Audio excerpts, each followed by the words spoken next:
This is Jason J. Lewis, the voice of Superman on Justice League Action, and you're listening to the Krypton Report. Welcome to a very special Krypton Report. This is part of our summer movie series. And what we thought about doing was, since it's Batman's 80th anniversary, we thought, hey, what better way to celebrate Batman's 80th anniversary than just review Batman films as our summer movie series? And along with that, we decided to do films focusing on the Joker, leading up to the upcoming Joker film in October. So to kick off this, we were going to do Batman 66, which is coming. We just kind of got really excited because it's the 30th anniversary of Batman 89. So what I did was called upon the great James Cole, as you all know and love, and Bryan, who you had heard on the Shazam review. And we kind of had a little bit of technical difficulties getting started with our intro, so I'm recording this special intro. But now we're going to start with us chit-chatting and prepping to do our Batman 89 commentary. So I'm nestled in my little fort here in the Cave of Solitude to celebrate Batman. I'm wrapped in my Batman blanket that my grandmother made me. Rest in peace, Mama. And I have my Batman water bottle so that if I get thirsty during our conversation. Oh, so you have all of your Warner Brothers merchandise, like your Warner Brothers ball cap and... I don't have my Warner Brothers ball cap. And I'm mad that I'm about to watch this movie without seeing Daffy Duck and Bugs Bunny tell me to get a Warner Brothers ball cap. But right? You can't watch a Warner Brothers movie without a Warner Brothers ball cap. Now, for those who are wondering what we're talking about, it was a commercial that was put on the VHS home release of Batman the movie. So we're talking about Batman 89, starring Jack Nicholson and Michael Keaton. And it's the 30th anniversary. And as of this recording, this week has been the 30th anniversary. This was supposed to be our second episode of our summer movie series, but life happens. I got a house full of in-laws that are staying here, and we decided we just wanted to do this one, and we'll go back and do Batman 66 movie conversation. But we're going to do a commentary for Batman 89 because we all are pumped to watch it. So I'm going to start with Bryan. Give me just a quick history, your history with this movie. What was the first kind of copy you owned of this? Do you remember when you saw it? Just kind of your little bit of history with this film. So this is my introduction to Batman. Like I think I said in the last Shazam thing that my introduction to superheroes was Christopher Reeve's Superman. So my Aunt Carol, she showed me this movie. It was probably a little bit after I first saw Christopher Reeve's Superman. So I was about 4 years old, and I couldn't believe what I was watching. Here's a guy dressed up like a bat, fighting some clown. I didn't know what I was watching, but it was just unbelievable to me. Just seeing this dude with this cool car, the cool chick that was obsessed with bats, just Jack Nicholson just being this raving lunatic. And this movie has been probably my absolute favorite version of Batman. And I just can't wait to watch it again. Now, how old were you, Bryan, in 89? So I was born in September of 86. So this movie came out, so I would have been about 2 when this movie came out, just about to turn 3. All right. Now, James, your turn. Well, I mean, Batman 89, how old was I, or my... All the above. All the above.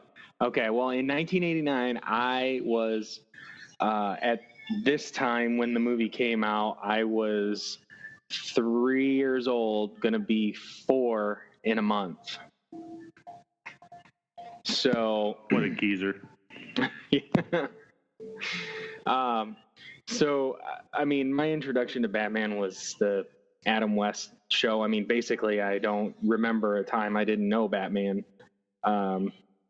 You know, I like that quote. Yeah. I like that quote. Yeah, I don't. I really don't. I really don't remember a time where I didn't know Batman, because I couldn't tell you where. I mean, I know I watched the Adam West series with my mom, with my grandparents. I mean, even with my dad, or at least places that my dad that I was with my dad, because I don't know, he never was really that much into this stuff. I can understand that. So yeah, I always knew Batman, and this was really early on. I had the VHS growing up. I watched it so much. I know that Daffy and Bugs commercial like the back of my hand. Watching this movie, I know the Diet Coke commercial like the back of my hand. Yes. From watching this movie. So yeah, I grew up on this Batman. Basically, there was beyond Adam West, there was never a Batman that, you know, wasn't brutal and you know didn't have as many moral quandaries as they appear to have today. No, I had the VHS tape too. I begged my mom to get it for me. And it was the one that it didn't have any words on the front, and you guys probably had this one too. No words on the front, just that Bat logo. Just the Bat logo. Yes. And on the back, it just had, I think it had like two pictures, and one was the iconic scene with Kim Basinger on Bruce or Batman's back, shooting the bat rope or the grappling, whatever. Like the zip line. Yes. Yeah. Yep. And what was the Joker just smiling in that medium shot? Now, hold on, boys. Gosh. Hold on. In 1989, at this time, I was 4. So, what I'm trying to get is, none of us saw this in theaters in the original run. I was not that I remember. No. And what I remember about this film is, it's one of those, I remember it being around. I don't remember the first time I saw it. I remember my dad had a Joker t-shirt for this movie, because it wasn't of Jack Nicholson, but it was just Joker, because all this Batman merchandise was out. I remember getting a Batman dress up kit for my birthday. But but like most kids, my first introduction to the character was the Adam West show, I think, because I just remember Batman always kind of being there. And it was this movie and the Adam West show, but I really have strong memories when Return to the Animated Series came out. But this time, understandable. I just remember it being there, and I think my parents own this on Betamax. Wow. Yeah. I think they had this on Betamax first, and then we had to buy it on VHS. So I'm young.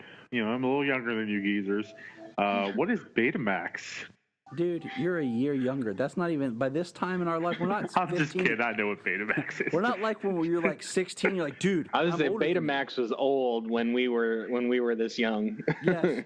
Betamax was old when we were born. Okay. Yeah. Do they still make DVDs now? I don't even know. Yeah. Yes, they still make DVDs. I haven't purchased one in God knows how long, but hey, Brian. Yes. Hey, Brian. What happens when the internet goes out and you can't watch anything? You know what happens? You just sit at home and stare at a wall. You know what James and I do? Put in our pop in a Blu-ray or a DVD and. Well, see, guys. I understand your argument, and I am completely for your argument. Your argument is a bit of my argument, but before I got married, I had, oh my gosh, I had like a whole entire wall of DVDs and superhero stuff, and I had to make a compromise because we were moving into a very small apartment, and Maybe so you made the compromise was little by little. Yeah, I agree. What's that? Maybe you made the You wrong made the choice. wrong choice. I should have just said no. No, you made the right choice. All right. But I've been collecting my movies and DVDs since I was 15 years old. I still have some of the first DVDs that I ever got when I was 15 years old, and yeah, I still do it today. The rate has slowed down significantly since I had children, but I still do. I will say that I had a large DVD collection, and they go with me everywhere. And then I sold them for recording money because I needed extra money to record. But that's a whole nother story, so I've had to rebuild up my collection. But real quick, Bryan, how are you watching the movie today? So I am watching it using the internet. That is faster than yours, Tyler. Yep. And so I'm watching it on DC Universe on my Apple TV. So I do want to say it is awesome. So if anyone's listening and has DC Universe, it would just be great to kind of, listen to this and watch the film. So, all right, James, how are you watching? Watch along with us. I am actually watching it on my 2-disc special edition anthology DVD set.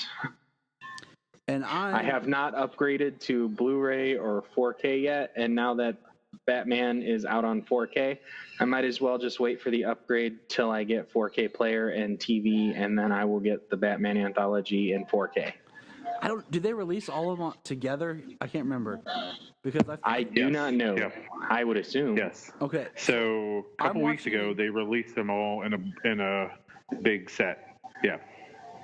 I'm watching it on the anthology on the Blu-ray release. It's actually the Canadian Blu-rays, which are pretty dope. That's what was on sale at Amazon when I bought them. All it has is just the different packaging and like rating labels. But does the cover say Batman? Nope. Batman, eh? I will say, if you do not have the anthology series, it's great because there's a 4-part documentary about just Batman the movies, like all 4 of them. It's broken up for each film of the anthology series, and it's a really great documentary just to watch about where it all started and came to. But yeah, it's pretty cool. It's been a while since I watched that. We are all geared up, so if you want to dial in with us, if you're on DC Universe, it starts a little bit different. It starts with the clouds, and that scene is at about 11 seconds in if you're on a DVD or Blu-ray. So I got to ask one last question. Yep. One last question before we get going. What is it going? So all 3 of us said we don't remember when we didn't have Batman. So I got to ask you guys, like, were you guys like me where you saw that 66 Batman and then you saw this and you were like, whoa, I think I like this better than 66 Batman? Or were you like, I don't really care. I love all Batman. Because for me, I saw this and I'm like, 66 Batman? Yeah, it's good for laughs, but I'm going to stick with this Batman. I preferred this Batman, but I watched any Batman that came on 66 on TV. I watched it. Yeah, you're darn right you did. It was kind of like I just remember liking it all because this was like, oh, this is my Batman, but it was like the one movie, and FX when it like first started, I remember all they had was like 66 Batman on. Oh gosh, I missed that FX. So when I would get home from school, you had 66 Batman, you had Green Hornet, you had The Greatest American Hero, and you had Wonder Woman. Yep. And then the only thing you could buy for home viewing for 66 for other Batman up until Returns was the Batman 66 the movie. Because that was the only thing they released on home. So we didn't have a whole lot to really choose from. we just enjoyed having Batman. But we'll save some of these conversations as we start. Now, are you guys all ready? Yeah. Hold yeah, on. well, me and make sure it doesn't skip the intro here on DC Universe. me and Tyler at about 11 seconds with the clouds. We figured all this out before we hit record, where we should all be lined up at. Okay, we're on the clouds. I am ready if you are ready. All right. I am ready. I'm going to count 1, 2, 3, then hit play. Ready? 1, 2, 3, play. Booyah. All right. Warner Brothers Presents is where I'm at. Yep. Jack Nicholson Yep. descending into the bat symbol. So I will say I am interested in the 4K release of this film just because the 4K has a remastered soundtrack. And like this film is kind of notorious for using very like classic stock sound effects. Batman. So, I'm curious about the 4K. Sorry, Are you guys seeing the word Batman? Yep. Seeing DC So Comics Inc. Okay. Robert Wall, I guess I'm a few seconds behind you Pat because. Hingle. Okay, I just saw Robert Wall. I guess it's because it really wants me to skip this intro, and I don't want to. And okay, I'm seeing Billy D. Williams, You're like one name behind us. Yeah, Jack Palance. Michael Koff, probably the greatest guy ever to play a live-action Alfred. We'll get there. We'll get there in that conversation. 'Cause right now, I want us all to get caught up. So, Brian, you're not making a really good argument for that streaming of the movie. Look, here's the thing, Tyler. Shut your hole. I will admit, We hit play and ours just went like right into it. No, well here's the thing. So if I pause it right after I hit play, then when I hit it again, it wants to skip the intro. gotcha. So I had to like start it. Yeah. Anyway, Roger Pratt, director of photography. We're just picking because We just seen Bob Kane just popped up. Bob Kane, douchebag. But where's Bill douchebag. Finger's name? Where's Bill Finger's name? Hey, did it? His pop name up? wouldn't pop up for like another 20. Yeah, but did it pop up for you, Brian? 29 years. No, it didn't. I'm Or sorry, wondering- 27 years. I'm just wondering with the remastered 4K release if it would be reinserted in the credits somewhere. It unfortunately has not. Directed by Tim Burton. Seeing John the full Peters' bat name. symbol, John Peters. All right, I'm hitting skip intro here. So I am seeing Gotham Beautiful City. Gotham City. Gotham City. Okay. All that's the right. place. Now he caught up to us. Thank goodness for that Paint skip All right. intro everywhere, but it's beautiful. I will say this, guys. For the longest time, I did not. There's the Monarch Theater. I did not realize that the music for this was not John Williams. I don't know what it was, but somebody had said it or something, and it kind of just stuck in my mind that I thought it was John Williams for the longest time until I could actually read. And then I was like, "Oh, Danny Elfman." Yeah, Danny Elfman, you know, the guy that did Toy Story. It was The guy like, who you did Toy got Story, a that was Randy friend in me. Newman. Did anyone else think these were the Waynes? First time you saw this? Think what? I'm trying to think if it was the first. If I thought it was the Waynes, I don't think it was the. I don't think I thought it was the Waynes because the kid was looking at a map. I feel like my But I initial- did realize that it was like, especially once they went down the alley, I did realize that it was like a parallel. Yeah, I remember. I think I thought it was the Waynes. I don't remember. Like, it's one of those things. Like, it's so much of just in your conscience and part of you that you don't remember your first experiences with, Right. because you just feel like it was always there. Yeah. Well, but I loved how Tim did this though, because this is it's like Bruce is up on the roof. He's watching the exact same thing that happened to him like 30 some years ago. And that is where we get introduced to Batman. We get introduced to Batman at like almost a redo of the birth of Batman. Right, which the whole know what point I'm of trying to his, the point of his mission was so that it never happened to anyone else. Now, Exactly. I did hear this. Okay, real quick. You know this is a drawing of Batman right there? It looks like a drawing. Always has. But what's funny is, so Batman was watching that happen and didn't stop the robbery. He just let it happen and then decided to move on. Yeah, right. What if he would have shot the kid?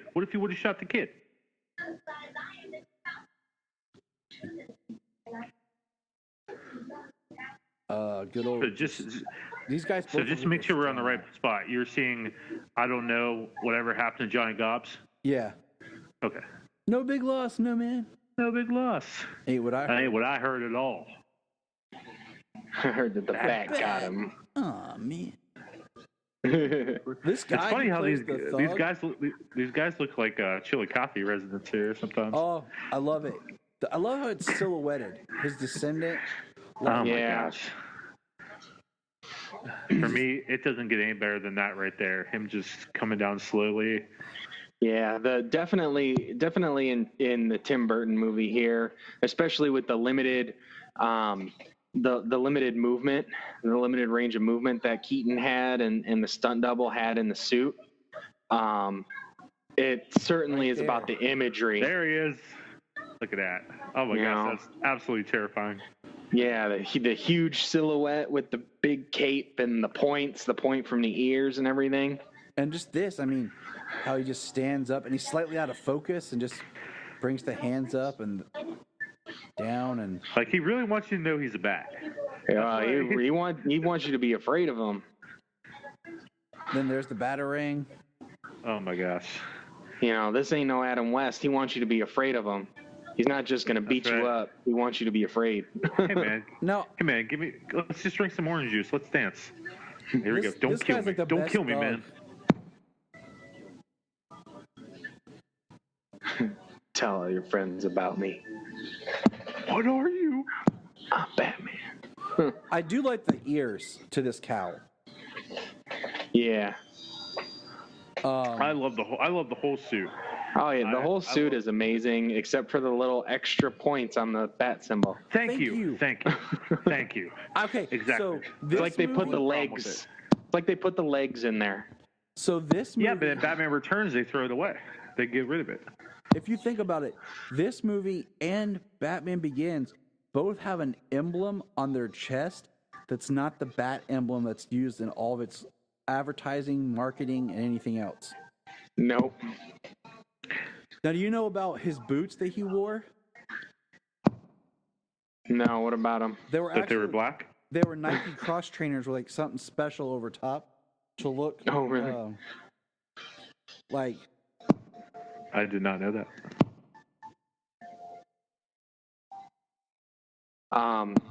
So speaking of his suit, I saw that the 30th anniversary was this week. So playing Arkham Knight, I decided to wear the 89 suit while I was playing through the game.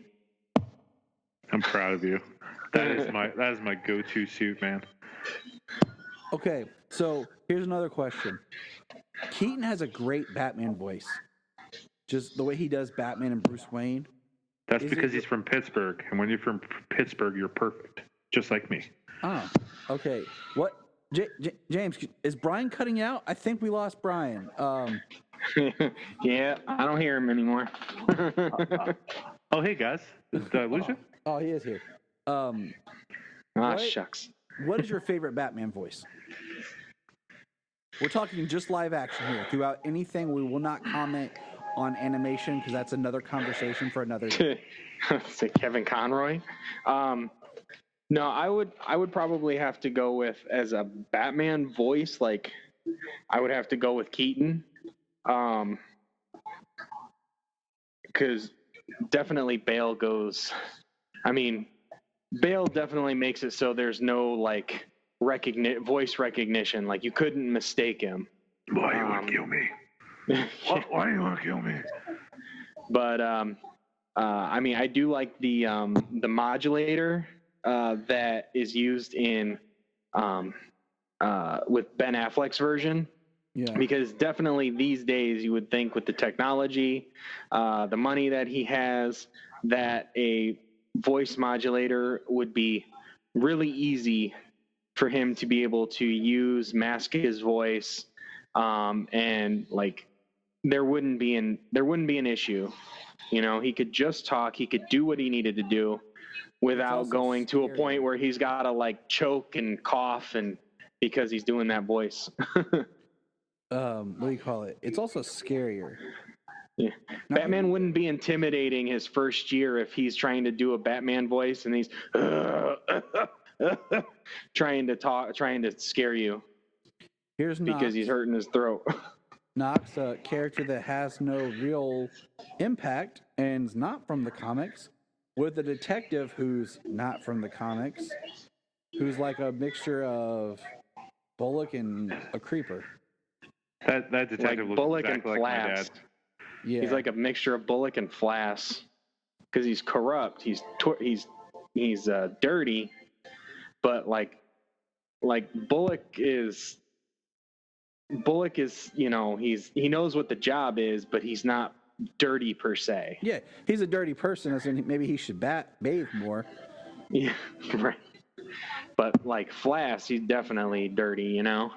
You know what stinks is like Knox is in this, and this is like the only thing I've ever seen Robert Wool in, and he just like it's one of those things. Burton didn't want to make a sequel, and we got, you know, it's almost like Batman Returns is almost like a different film. Totally different. Absolutely. Gotham looks different. The Bat logo looks different. The Bat suit looks different. Well, that happens in every movie with the symbol. That's just Gotham marketing. You got to find a new suit for a new look for a new toy to sell. Yeah. Gotham goes from this industrial-looking city from this movie to more of a gothic-looking city in Batman Returns. Yes. So I love the way Batman Returns looks, though, especially Gotham in the winter. Yes. No matter what, Gotham in the winter, comics, movies, you know, done right. Now, if you did Batman Begins or The Dark Knight, or The Dark Knight Rises, it's just another city in the winter. But Gotham, like Gotham is like a character, you know. Well, like it's the city. Like the scene in Suicide Squad where he fights Deadshot and it's in winter. I don't want to talk about. I don't want to talk about Suicide Squad. Oh, so you're not going to be on that call? All right. No, Bryan. That's okay with me. I mean, I know I'll be on the call because we'll have to talk about the worst thing that ever happened to the Joker. But oh my gosh. But yes, Batman. The worst. So we got Billy D. Williams was editing, but yeah, Billy D. Yeah, right. Like, I really wish that we could have got a Billy D. Williams Two-Face. Like, can you imagine? Lego Batman. No, I wish he would have been the same. Yeah, I wish Billy D. Williams would have been able to do it in Batman Forever. I just wish they would have brought him into Batman Returns, like, and kept that continuity. I'm almost surprised they had the same Commissioner Gordon, you know, right, for every film. Yeah, but like Commissioner Gordon, I mean, completely worthless whatsoever. I would say, yeah, it's Pat Hingle and completely worthless. Alfred for the only two that made it all the way through. And we got a Bob Kane drawing. I'm $20 says Bob Kane never drew that, just his name on it. Oh yeah. Man, if you're ever wondering why we're hating on Bob Kane, there is a book, it's a great read called The $1 Billion Batman. It talks about all the money of everything about Batman, how lucrative it is, and tells all the history of Bob Kane and all the people he screwed over. He even screwed over Siegel and Schuster in a roundabout way.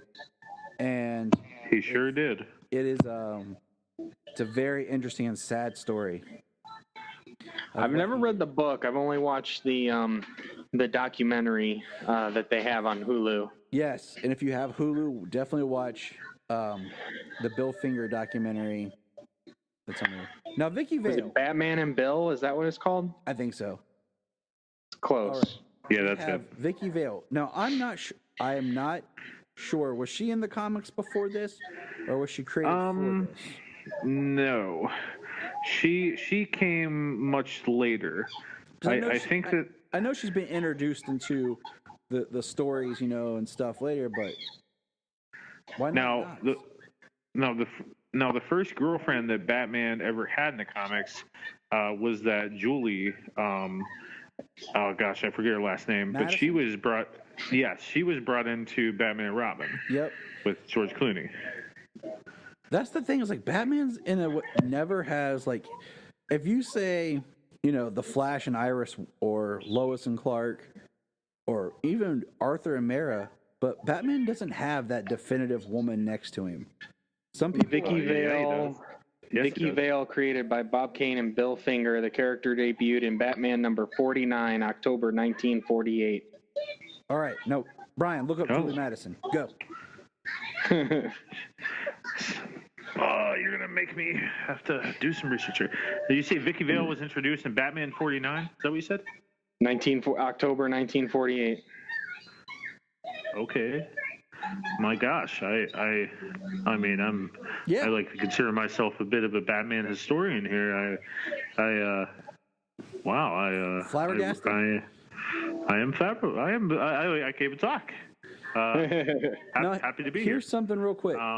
We have not talked about this yet, guys. But she first appeared Jack Nicholson is in here as Jack Napier, who will soon be the Joker. Now, how do you feel that he's already wearing his purple suit?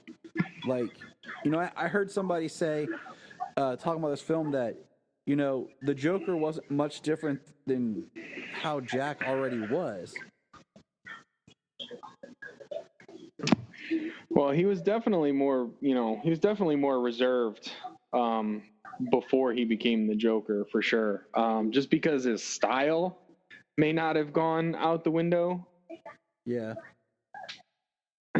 So, side note, before we start talking about my favorite character in like ever, Julie Madison was introduced in Batman and Detective Comics number 31. She was created by Gardner Fox, Bob Kane, and Sheldon Moloff. And so just a few issues into Batman. All right, hold on. Now I'll look up one.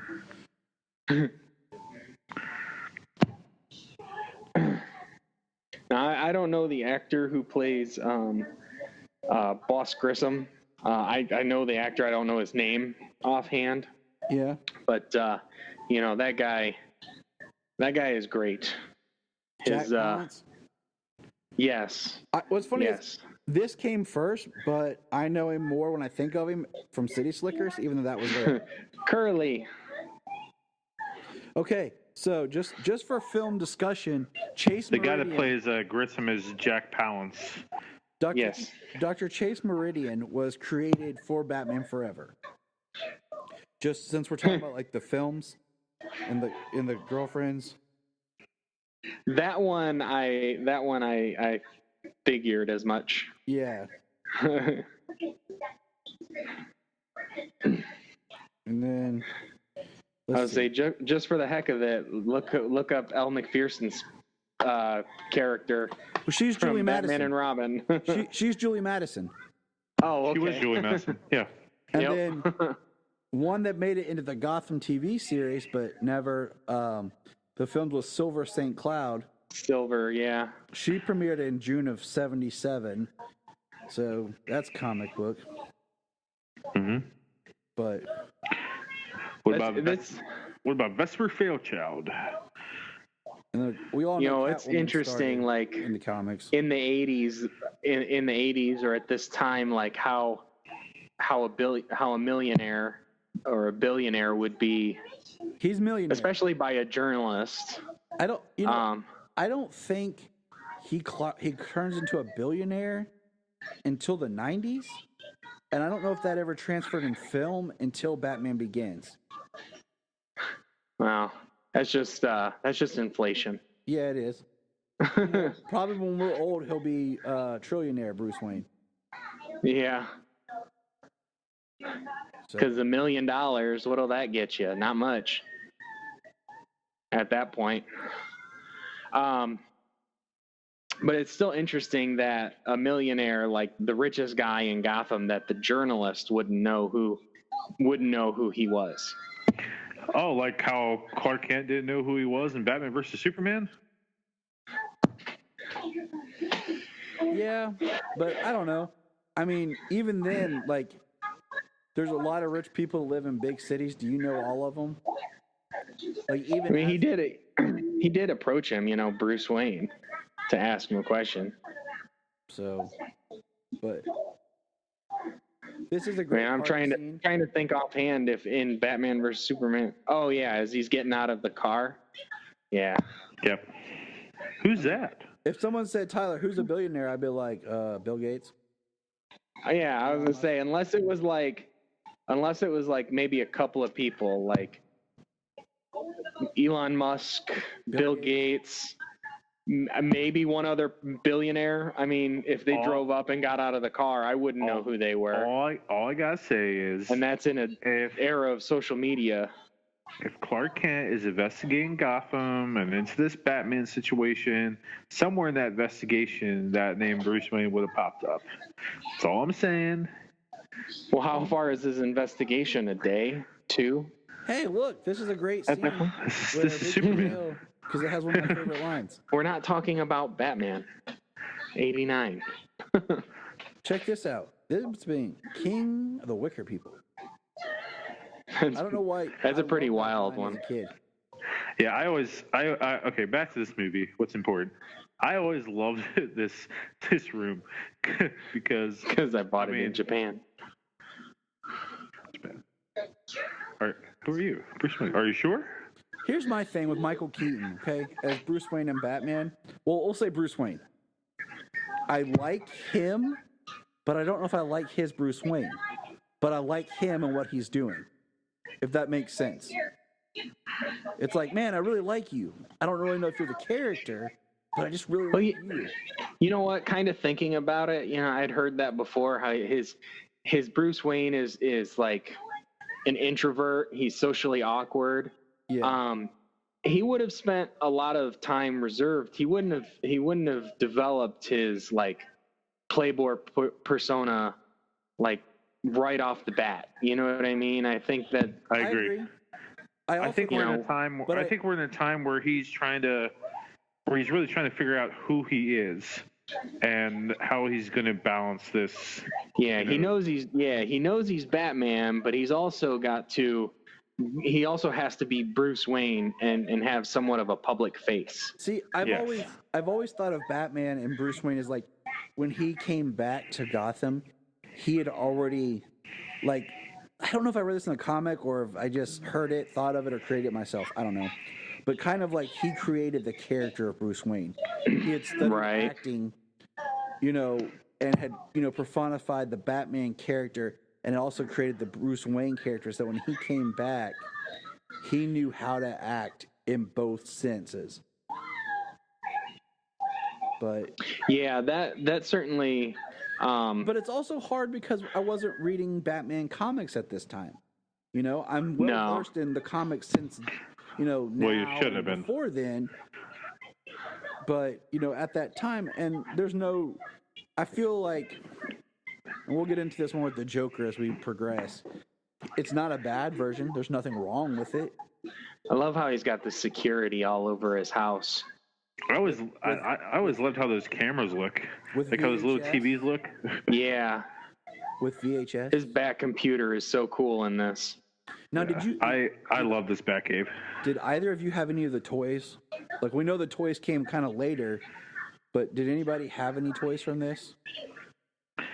Well, I'm trying to think. I know I had some older Batman toys. I don't know how much I had.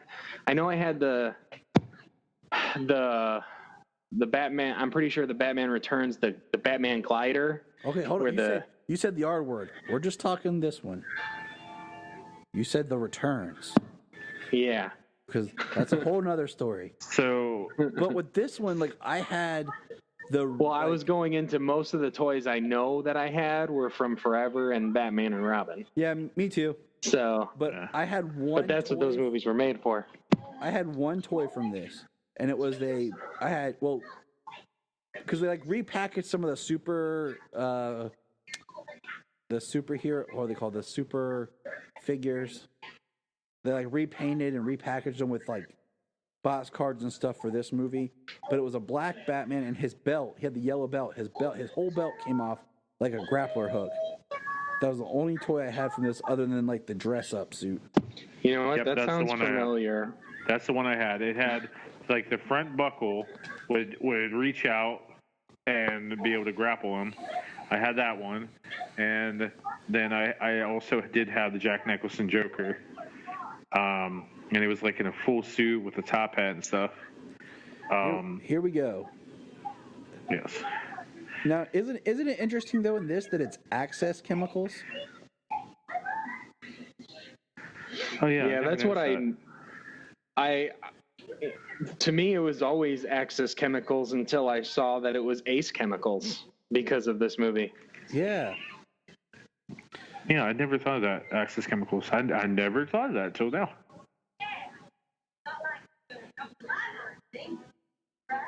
Now, this is like the most BA that Commissioner Gordon ever is. Now, this is, true origin of the Joker, criminal person, falling into chemicals. But, in this, we got the Jack Napier name. And I will say right now, this is a perfect example of those sound effects that I was talking about earlier. Very old school stock footage sound effects.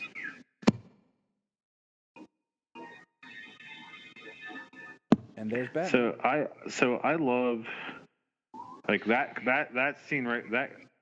Well, I can't even talk. that angle right there with him swooping down and like you get this big giant close up of the symbol and the face, like it's pretty sweet. I don't know. It's just good. Like Batman looks so good in this. Like, but the ears are the right height. I will agree. Suit just looks awesome. I do see and feel though in this, like as I've gotten older, I do recognize how short Michael Keaton is. Yeah, he's not buff at all. Like, so one thing that has always bugged me about Michael Keaton's Batman is that he just like you look at Bruce and you're like, and maybe that's a good thing, but you look at Bruce and you're like, there's no way that guy's Batman. I mean, he's too skinny, he's too short. It's just not believable that like that guy could whoop your butt. Here we go. Boom. Best Batman punch ever. But when you see him in the suit, like, I mean, it looks good. It looks fine. He does flip his cape around a lot. He does. But he doesn't have a lot of mobility. Yeah, it's one of those things like you don't have a lot to do, so you're doing what you can. Mm-hmm. Now, okay, let's talk about the Joker here a little bit. Because we're getting pretty close. Robinson. What's that? Created by Bill Finger and Jerry Robinson. Yes. Also, the idea for the Joker came from the movie. Anybody? The Man Who Laughs. The Man Who Laughs. Starring Adrian... Conrad Veidt. Yes.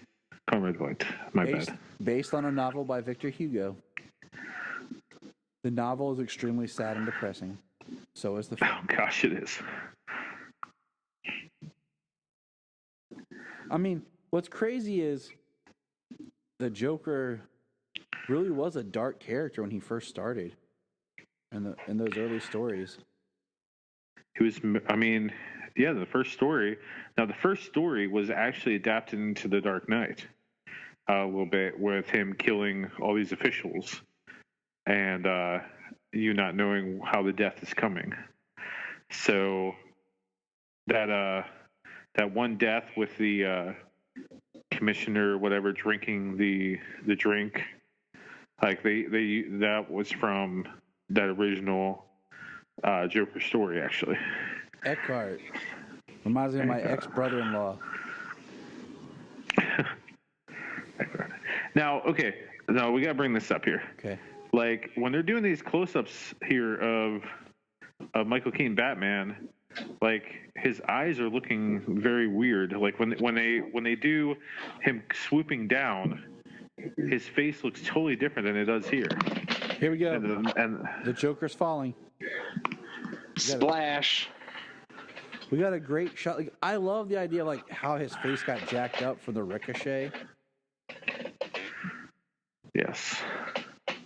Yeah, that's what I had thought. I can't remember when I had thought that, but that part of the reason his face was the way it was wasn't just from falling in the acid. It was because of the ricochet from his own bullet.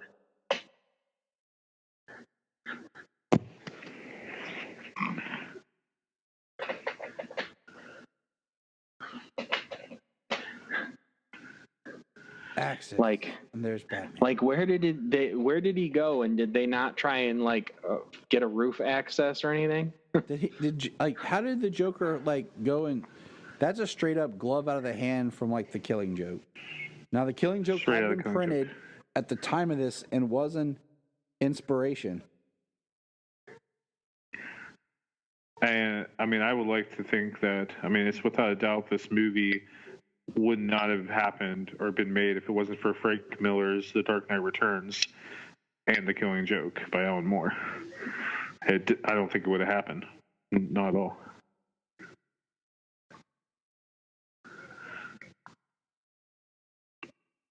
Wayne, oh come on, that guy's a stiff. I see. If I were to do a new Batman movie, I definitely would bring back Knox in some form. I just like that character Knox so bad. When he gives that line, they say he can't be killed. They say he drinks blood. I'm surprised he hasn't been brought in the comics yet. Yeah. Yeah, he hasn't been brought in the comics, has he? This is a very awkward home dinner date between Vicky and Bruce.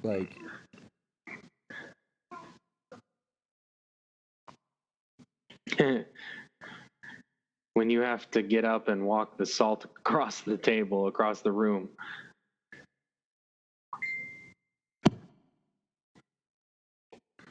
He sits back down. Now, I do like that. I feel like the house, just the mansion, we get a little bit more of it. I love this line. Yo, yeah. You know what? I don't think I've ever been in this room. Yeah. And he delivers it too well. You believe him. You think he kind of gives it off like it's a joke at the very end, but. So why do you think that they ate in this room? I think what do you think that he was trying to do? He was trying to impress her, or he was trying to remain guarded?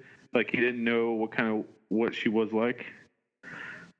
All right, here's our first really good Alfred scene. So I don't think there's ever been a bad Alfred. I don't know.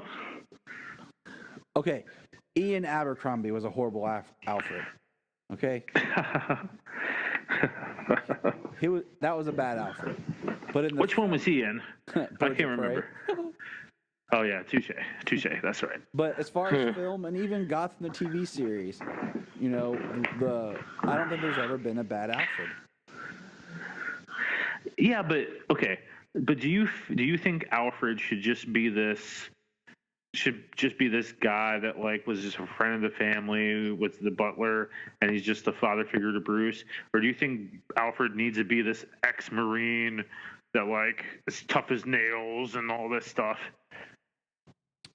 I think I like both versions, honestly. I like both versions. I do like the butler father figure version, but I do feel that to be able to take care of Bruce, because he can't go to the hospital for his injuries that he sustains on the job. I feel to be able to be with him, he has to have the past. Now, does it have to be super spy past, or was it just military medic? You know what I mean? He spent maybe some time in the military, but he's not this badass super spy, but he has medical training to be able to take care of Bruce, because he does he does deal with a lot of stuff, but they've also over the years had to bring in other people when his injuries were more severe and he needed real surgeries and stuff. Thomas Elliott, Lisa Tompkins. Yeah. Mm-hmm. Now, for me, I think it's important. I think the Alfred character works better when he has that military pass because it makes the relationship more believable. Because you can't just have, like, it makes Alfred more useful than just this guy that's just there to be like, your father wouldn't want this for you or something like that. Real quick, Alfred first appeared April 1943 in Batman number 16, created by Alfred. Okay, so Alfred Beagle is Don Cameron and Bob Kane, and then as Alfred Pennyworth was Bill Finger and Jerry Robinson. That's right. So Alfred actually started off as, now I know this seems iconic, so right here, the crease in the Joker there, but Alfred started out actually as a fat, bubbling idiot. Yep. And if you go into the comics, they were like, "Oh, we made a mistake here. We actually could get something going here." And what they do is they have Alfred, the fat idiot, go on vacation, and then he comes back and he's like, "Oh yeah, I lost weight on vacation, and here I am." And he actually helps him solve a crime, and it was like a mystery of who's helped him solve the crime. So just some Alfred history there for you. I like because of Bruce Wayne's broken psyche and how he has to be able to be Batman. I think Alfred having the military past and seeing the darkness of what life can do to you really helps, as well as, where Alfred tried to change and be, a servant, a butler. That was his family. Really plays into that. I like the way that Jeff Johns did it in Batman Earth 1. Yeah. That was really good. That was definitely incorporated into the Gotham show. Absolutely. Yeah, Gotham, and probably what's going to be the Pennyworth show coming on Epix next month. Are you going to watch it? I'm going to try to. I'm going to see what's up. I'm not expecting it to be like Batman, Gotham in any way. I'm going to check it out. But I watched the trailer and it looked really good as like a espionage thriller type. So yeah. So that's interesting, but it's just the character. But the real question is that you, Sugar Bumps? Yes, it's me, Sugar Bumps. All right, so let's look at this scene here, guys. Like, this is the first time you see the iconic Jack Nicholson Joker, and he's like, you could see his white face like back in the shadow. Joker. I love Jack Palance's look on his face, like, what the? Yeah, it's really nice how, like, as he comes forward, like, his face lightens up just a little bit more. Like, you could just see the white all the way in the back. But as he gets closer, you can kind of see the grin coming through. And then he steps out of the shadow, and you see the white face and the green hair. And he pulls the hat off at the same time to reveal the full look. And I also love how he clearly kills him. But then he's like, you know what, I'm going to get extra shots in. And he just does this whole dance and jumping around and aiming like over the shoulder, under the armpit. Fantastic. That is Joker. I like that. That definitely shows some more. He's not a hit it and quit it. He's a cuddler. It's like, she awake? I don't know. He gets away at some point to sleep upside down. Well, I think he finally realized that, I'm at my house, so I can't really leave. And this scene has always made very little sense to me. Like, what they were going for. Like, is he really trying to become a bat?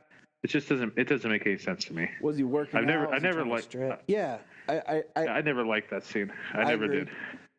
I love this. Well, I would certainly think that as a trainer and stuff, knowledge of the body, I would certainly think, because they do decompression. Like you can get an inversion table and hang yourself upside down to decompress your spine. Which I want one, 'cause I need to do that. They are amazing. I love them, and I am going to be getting one soon.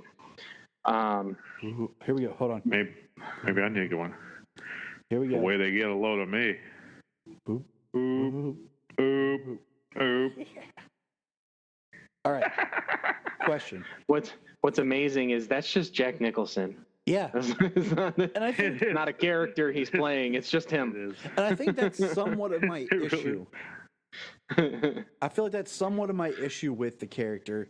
His version is because I see so much just Jack Nicholson. That it makes me just a little bit harder to discern. I see the Joker like it's almost like he is the Joker when you put the face paint on. Like I don't discern like, oh, it's Jack Nicholson. Like no, he's the Joker. Yeah, it doesn't detract for me. But it's just funny that because of his facial features and his mannerisms and the way his eyebrows move, the way his mouth moves, like even to this day when he still gets that look, he still has that exact look. Let's not be too harsh on Jack Nicholson. He did a fantastic job. Oh, he did. I mean, it's not like, he didn't go all Heath Ledger here and change who exactly who he was. Yeah. Any given day, I could take Jack Nicholson over Heath Ledger. Heath Ledger did an amazing job, but there is definitely, and I'm not saying like an origin story or anything, but there's a lot more character to Jack Nicholson's Joker than Heath Ledger. Heath Ledger did an amazing job, but there's more character in Jack Nicholson's performance. So, any day I could take Jack Nicholson over Heath Ledger, but I wouldn't detract from either's performance. And I will say this, and we'll get through this, and we'll talk about each Joker as each film we go through. But I think every Joker has brought something different and a different version, and I've liked every Joker. And me too. I will explain more of that as we go film by film, and we'll just leave it there. Oh, okay. I could talk about Joker all day. He's my favorite. I would say because, just on that note of every Joker, I like the meme where it's got all of the Jokers, where it's got Cesar Romero and he's the clown, where it's got Jack Nicholson and he's the gangster. It's got Heath Ledger and he's the anarchist, and Leto is the psychotic, the ICP wannabe. The psychotic, and then they've got Hamill's Joker, and it's Joker. Yeah. This used to freak me out as a kid. Gosh, this terrified me. The hand buzzer, and he burns the guy. Yeah, like he fries him. Yeah, that did scare me as a kid. I will say that. I do like how this movie was so dark and serious, but yet now there's camp to it. Even as serious as they try to take it, it feels like there's camp to it. Well, it's just the brilliance of Jack Nicholson's Joker. That's just the brilliance of it. I always thought this was interesting, the fact that he's like wearing makeup, and like I was like, wow, he's got makeup on top of makeup. And then my dad was like, he's probably putting the makeup on when he moves the rag. And I was like, oh, yeah, that makes more sense. Well, to find out, they actually developed the white makeup to stay and the makeup to go over top of it, so that when he wiped away the makeup over top, it would reveal the white makeup underneath. So he's actually wearing makeup on top of makeup. Dope. Bob the Goon. Now, why do you feel that feeling up his arms? So you're my number one guy. Like he takes Grissom's number one guy to the extreme right there.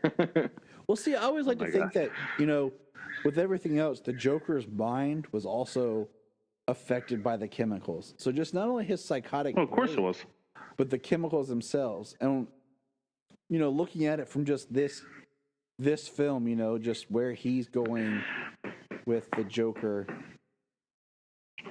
and talking to this corpse. That's creepy. Yeah. Yeah, I mean, going back to the corpse in here, him burning him, that was always creepy, but definitely I think the part that creeped me out the most, that like gave me chills, was when he takes the feather in a little bit. Yep. That part gave me the most. I was like, oh my God. So who's your favorite Alfred? Bryan, go. My favorite version of Alfred ever, or my favorite live action? Favorite live action. All this is about live action. Definitely Michael Goff and all the Batman movies. Definitely my favorite live action. He has that old father look. He has these little quips here and there. He generally cares for Bruce Wayne, like you can see that. He has to be my favorite. Now I know he doesn't have that medical stuff or that toughness like in Gotham's Alfred or Michael Caine's little wit there. I mean, Michael Caine does a fantastic job in the Dark Knight trilogy, but I don't know. And it's probably that nostalgia, that kid stuff. This being my first time seeing Alfred. I don't know. I just liked him. And when you see the same character as Alfred go through all these movies, and then, like Brendan Lowe said, nostalgia is a hell of a drug. Yeah, sure is. And when growing up with that Alfred and live action, and then in Batman and Robin, like maybe one of the only decent story, probably the only decent story part of Batman and Robin, when Alfred's sick and Bruce thinks he's going to lose him. I do like that. I do like that they tried to do that type of a story in Batman and Robin to give Alfred something else to do. Yeah. I mean, I didn't like that they made Batgirl as... What's that? Well, my favorite live action I'd probably have to go to Michael Goff. Spent the most time with him. I mean, it would have been nice to see him do more. I mean, you see him involved with the suits and the computer in the later movies, Forever and Batman and Robin. Involved, but still not really doing anything. So his character has a hand in everything that's going on. I mean, and unfortunately, Jeremy Irons hasn't had enough time, because I love Jeremy Irons. He's great. I love Jeremy Irons because I feel like at that I watch everything with Jeremy Irons. Bruce would have a unique relationship of being like fatherly, but also being a partner. Because I always looked at Alfred as a father figure, but he's more, partner to Bruce, and more of in the mission than he gets credit for. And I feel like I don't see Michael Goff doing a lot of that type of stuff as helping. Yeah, I'd say if we got more time with Jeremy Irons, it would be Jeremy Irons, because he's definitely more hands-on. He's, helpful in the mission. I mean, if we even look at Detective Comics 1000, like that story written by Paul Dini with the guy with the henchman who has joined every person's group and was always dumb. Even Alfred was one of them. Was dressed up as the character once. So he's involved in missions and stuff. I mean, if we had more time, I'd go with Jeremy Irons. Because of those reasons. But I mean, top three would be Michael Goff, Jeremy Irons, and Michael Caine. Yeah, that would be my top three in that order as well. Yeah, and they're both and they're all three actually really close. They all have their own strengths in those. Like I said, they series. all are able to bring out different facets of the character, thus making them all as equal of a character. Like I said, there's a difference between doing the character right and then your personal preference. Exactly. And I feel like that's why I think every Alfred's a good Alfred, except Ian Abercrombie. Here you go, Time James. to pay the check. It's your uncle. It's your uncle. Right in the throat. Oh man, that just got me like. Yeah. When I was a It's kid, cringeworthy, isn't it? oh my like god! it sends a shot down from like your neck down your spine. I just love these large the pen is Gotham mightier than the crowds sword. in like Tim Burton's movie, and I like how they had to create like a reason in the story for not having extras. They're like, people are afraid. People are leaving town. That'll explain why there's nobody in this big city. Why it looks so small. I like how Bruce is just like, what the heck did I just see? Yeah, it's pretty cool. Like face to face, like he was face to face with Jack Napier earlier, and then he's face to face with the Joker now. But it's just the mask. Like Jack Napier has no interest, doesn't know that he's Batman, but he recognizes him. Here, that's my shoes.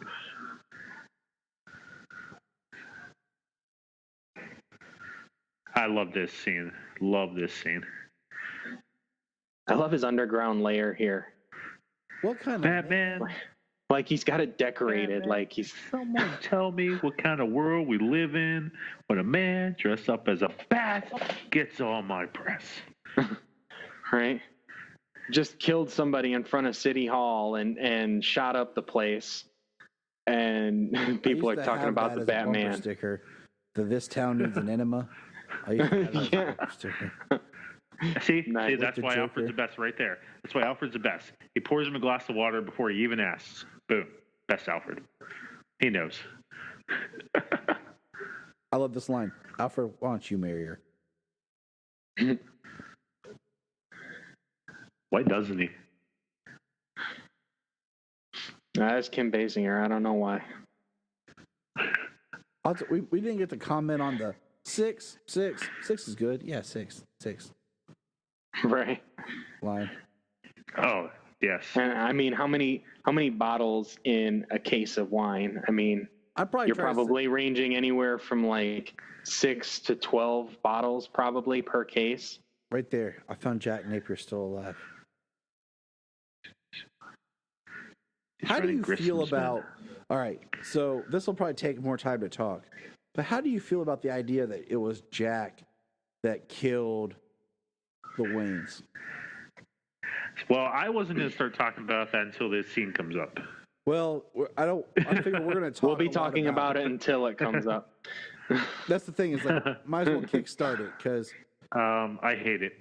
The movie's been out for 30 years. If you don't know it's coming, then touche.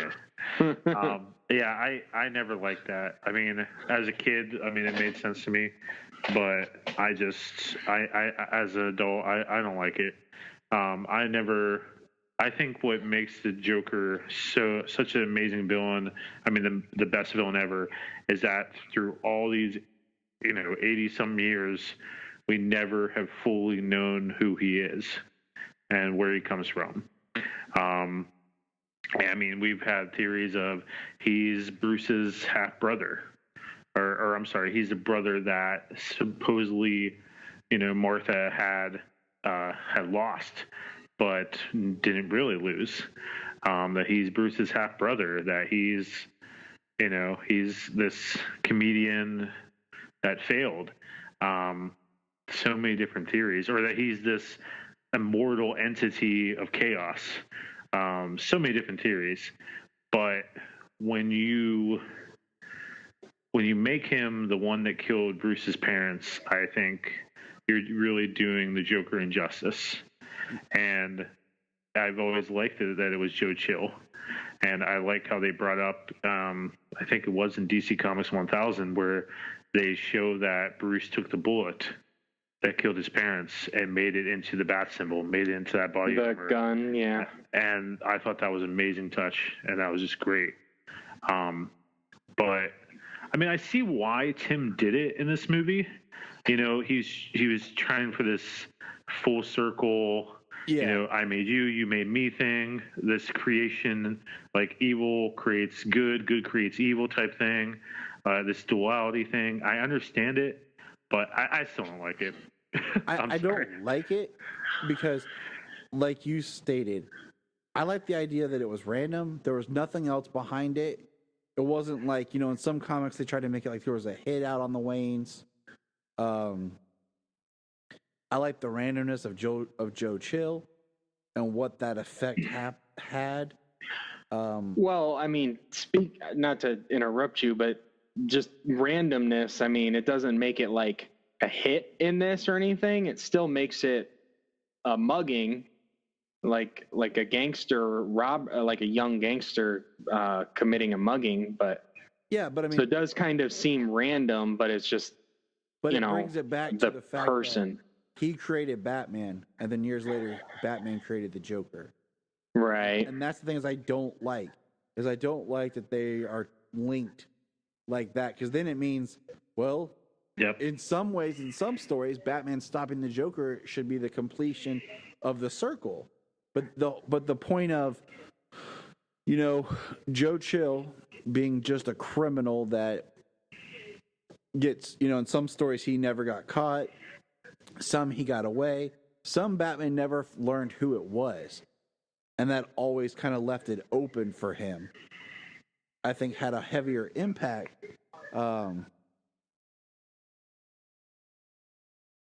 And so I don't know, but I don't know. I wasn't a huge fan of the idea that it was Jack Napier that killed the Waynes. This part always creeped me out too. The lady laughing to her death. Yeah, the face. And then this is great, the Joker interrupting the station.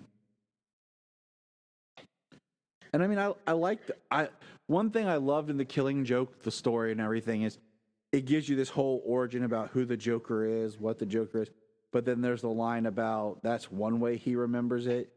So even then, it's not a true origin, and it still leaves it open to mystery. Yeah, I do love the line of if I'm going to have an origin story, I prefer it to be multiple choice.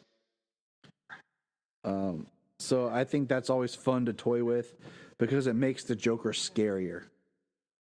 Because once you know who it is, and it's like you see the person and not the entity. Well, I think it was just a few years ago that it was like Justice League 50 of the new 52. Oh, don't even get me started. And don't make me mad, Bryan. Oh my gosh, did that make me so mad? I mean, so I was so behind on the 52. And now 3 years later, still nothing. Exactly. Three. Exactly. 3 years. Exactly. 3 years, James. 3. I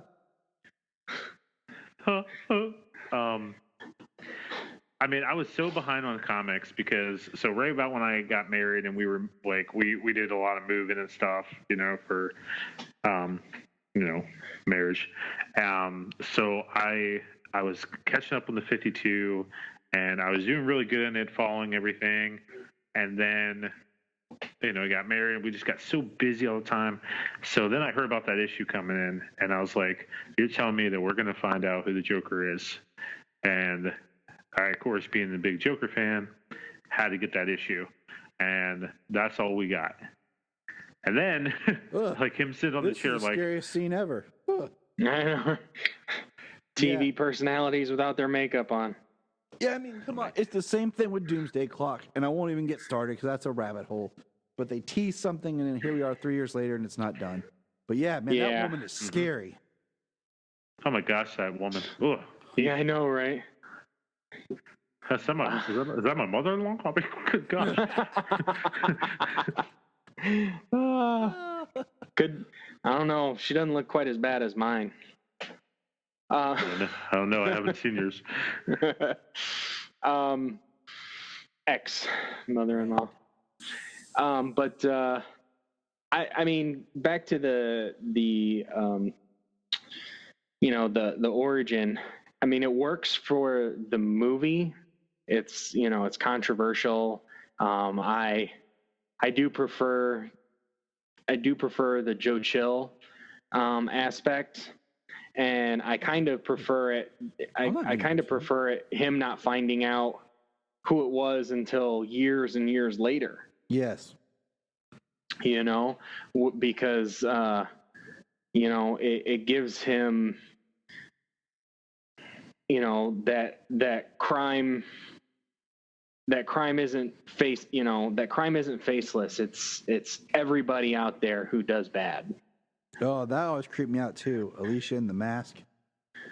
Yeah. Yeah. Why? Yeah. Why? Like, what was the whole idea of Alicia in the mask? Like, what were they like? Was that supposed to be a precursor for him with the gas and like making everybody, go crazy? And I never really got what they were trying to get with that. I agree with you. Why he even did it?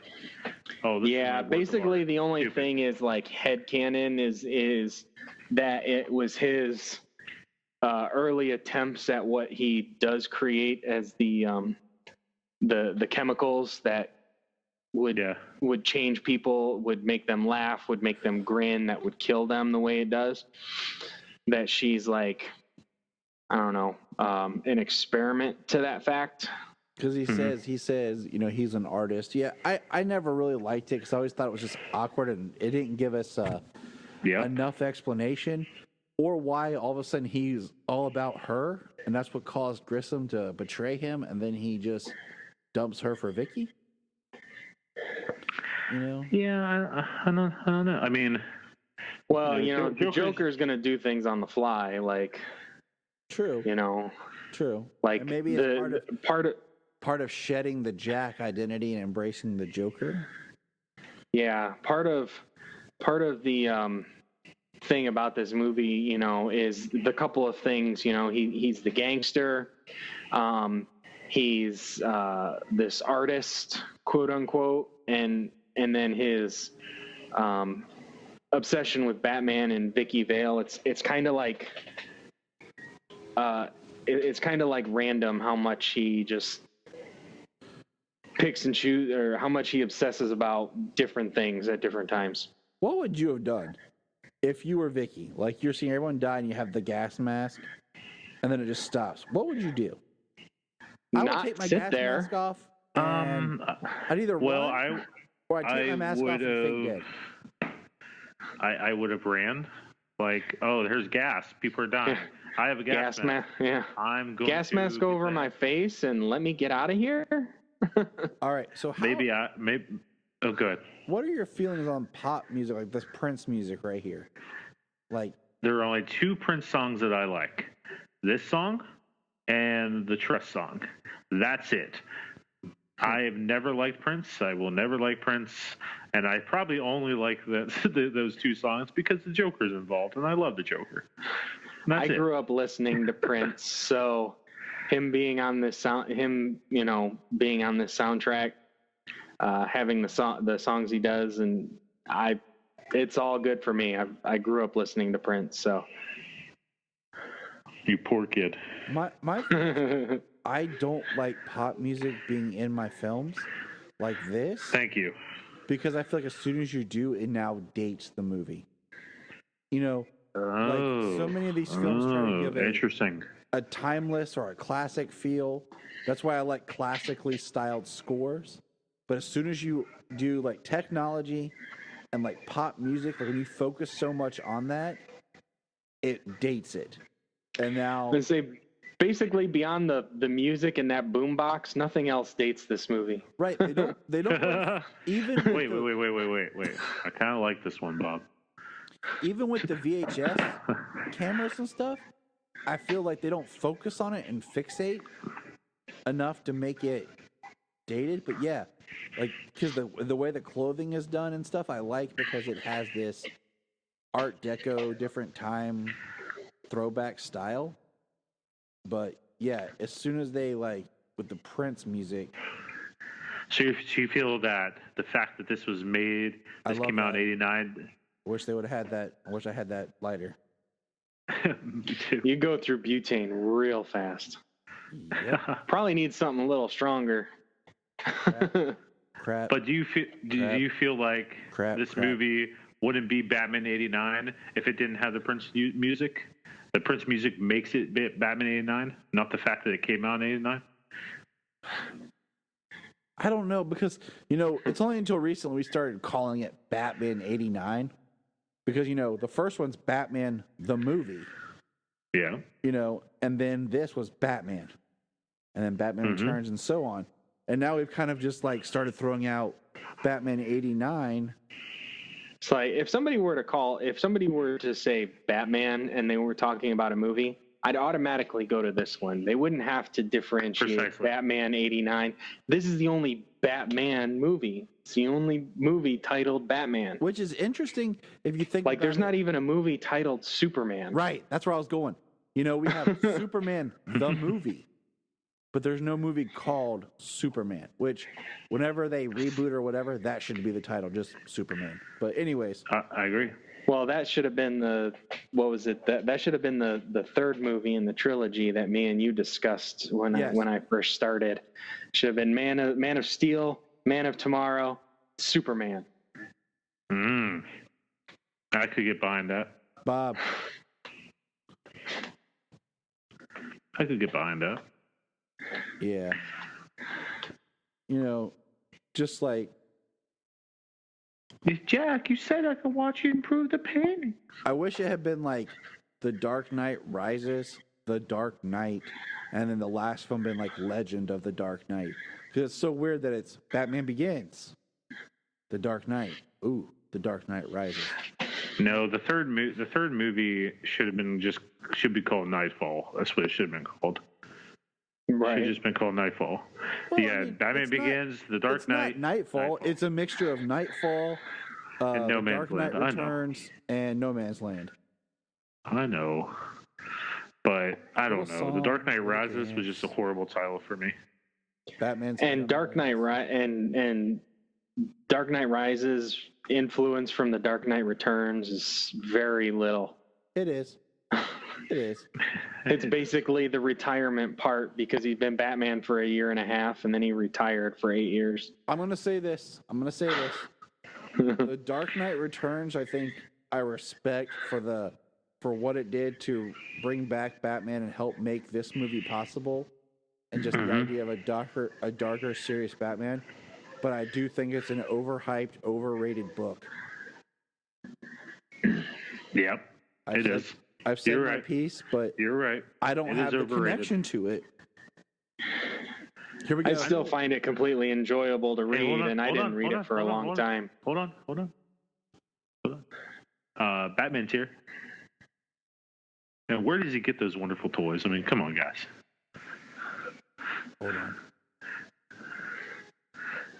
on.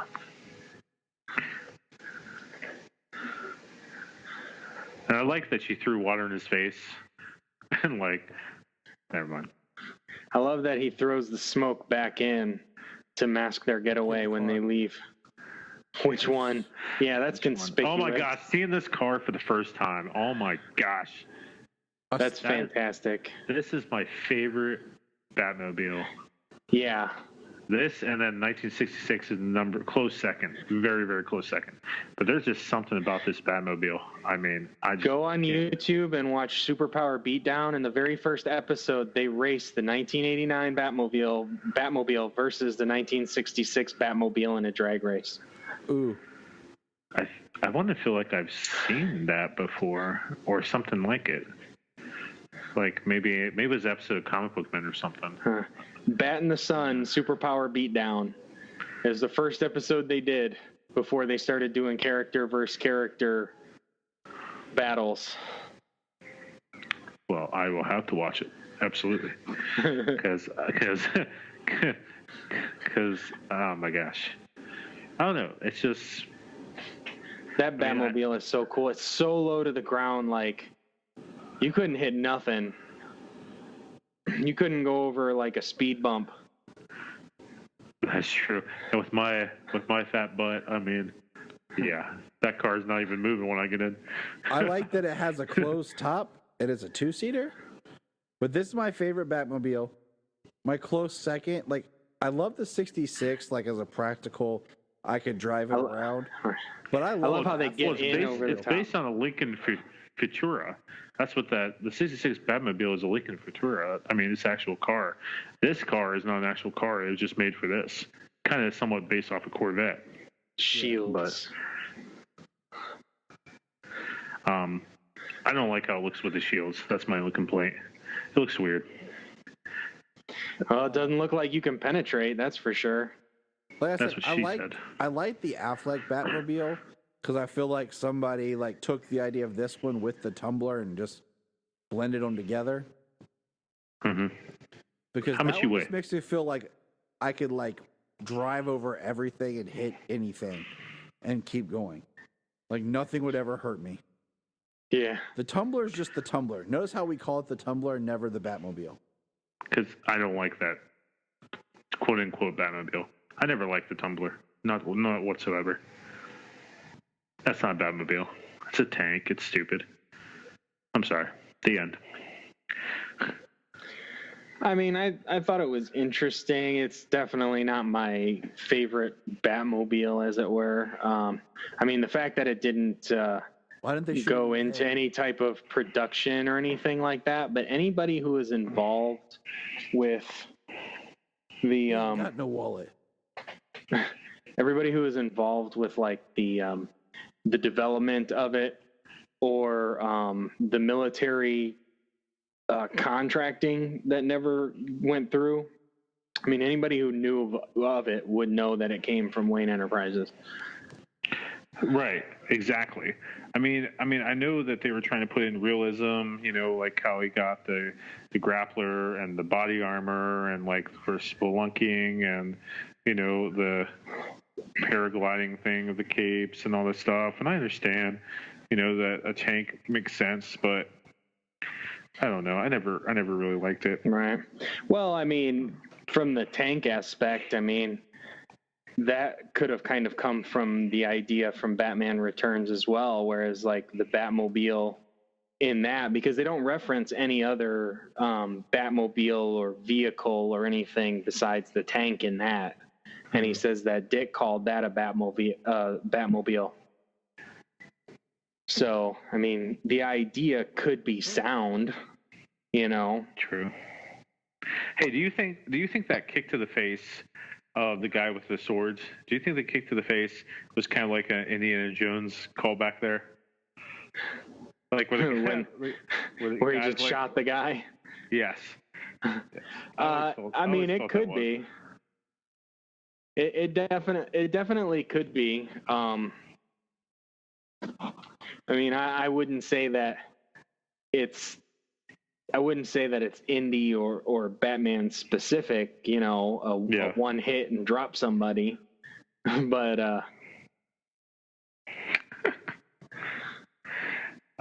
I love how he calls her out on her weight. Yeah. You weigh a lot more than 108, you fat fatty. Well, he's not fat shaming. I mean, he just, he asked her and she said 108, I think. And he says, you weigh a little more than 108. I always want Jim Carrey to come out of the corner and be like, 108? Yeah, in your bra. Right? Well, it's not, what's her name? Jennifer Tilly? Jennifer Tilly, yeah. Yeah. Yeah, touche. But yeah. Still. She definitely doesn't have the curves of Jennifer Tilly. No, not at all. Oh, there. Yeah, so, I mean, catch me daydreaming. Anyways, yeah. Settle down there, buddy. Yeah, the grappling line. The winch would only have a weight capacity, and I mean. What would you say the weight capacity is? What, maybe 350, 300? Yeah, I was going to say maybe about 350. The line is probably weighted for double that, at least 600 pounds, I would say. Steel cable, probably Sure. weighted for at least double that. But the torque on the winch to draw them, yeah, it's probably rated for around 350. And if you think that Michael Keaton, Batman is supposed to weigh 205, around, right? Yeah, at least 205. I think he's been up to maybe 225 mm-hmm. in other variations, because he's highly acrobatic, but he also has an immense amount of power behind his movements and his strikes. Okay, real quick. I'm sorry to cut you. No. So this Batcave, man, I love this Batcave, but I gotta say, how the heck, like, do we assume that something comes up and lifts the Batmobile and turns it around for him?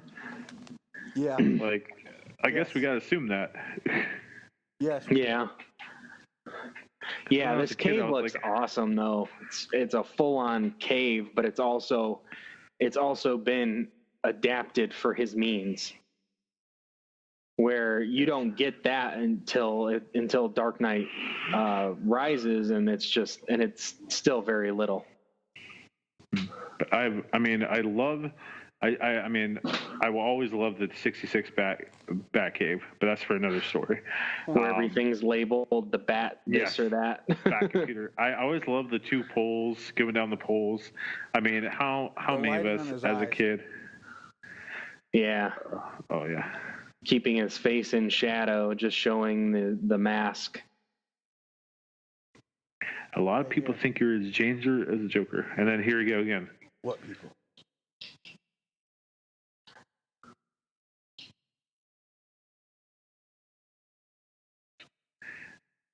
See, once again, the face, like, I guess they're trying to say that, I guess it's showing that there's different cowls that they use, but when they do close-up shots of his face, it looks really weird sometimes.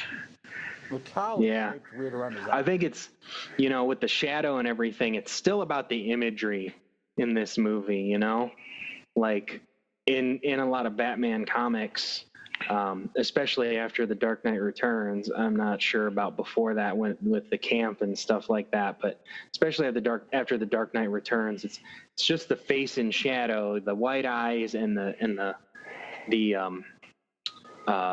ears and the cape. It's just the silhouette, and in this movie, it's definitely all about the imagery of Batman. And at this time, they didn't have the white eyes. They didn't have the technology or anything. So you just have to light the eyes so you can just see the eyes. Yeah, that's another point. Yeah, you're right.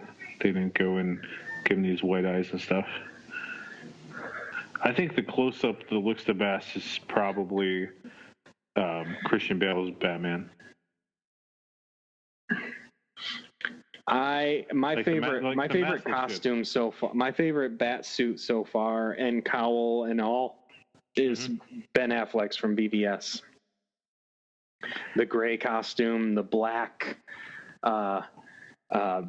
symbol, even it being a large black symbol, I'm okay with that. And then even the short ears, like the varying lengths aren't incredibly important, like depending on the artist or the costume, the long ears look good, but the short ears looked very good on Ben Affleck's. I would do this. I would take Ben Affleck's BVS suit with the ears from this movie, and then the bat symbol from Batman Begins that you barely see on his costume. See, if you put all those together, no, I don't think it will work, man. If you put all those together and you put them in silhouette, you're looking at Jeff Loeb. What's the artist on The Long Halloween? That's what you're looking at right there. Tim Sale, yes. That's what you're looking at is Tim Sales. If you put the long ears on Ben Affleck's suit in the silhouette, that's exactly what you're looking at. That's exactly what you're looking at. So, have you guys wondered what's up with Bruce Wayne's glasses? Yeah, well, yeah. Good point. Maybe he's just trying to be Clark Kent.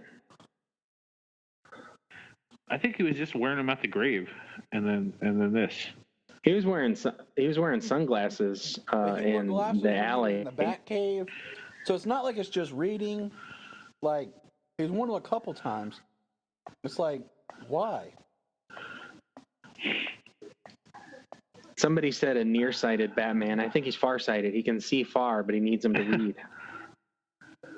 I don't know. What's he wearing during the You know, what the heck's he wearing in the I can't even think. What the heck's he wearing in the bat suit? Contacts. Contact. Let me put in my bat contacts before I go out on patrol. There's something I have to tell you. I'm sorry. I'm Beetlejuice. I've always joked with Junia. I was like, if I was ever a superhero and I had to tell you like I was like the superhero, I would come to you as the superhero, do something showing off my abilities, and then pull my mask off. So much easier than trying to say I'm Batman as you're dressed as Bruce Wayne in the middle of the day. And push you down, tell you to shut up. Just listen to me. in a three-piece suit. Right. I like this how he has a hard time telling her, you know, like what was he trying to prepare going here to tell her this? Because that's his full intention to go, you know what I mean? So but then when he gets there, it's like everything he could have ran through his head and he still can't, like, I'm Batman. Yeah, like if he would have because he doesn't want to lose her as Batman. He doesn't want to lose her. Like, he has someone that has a relationship going, and he doesn't want to lose her. So he wants to choose his words wisely. Like, he's terrified, and he's got a little bit of a mullet going on. I'm Batman.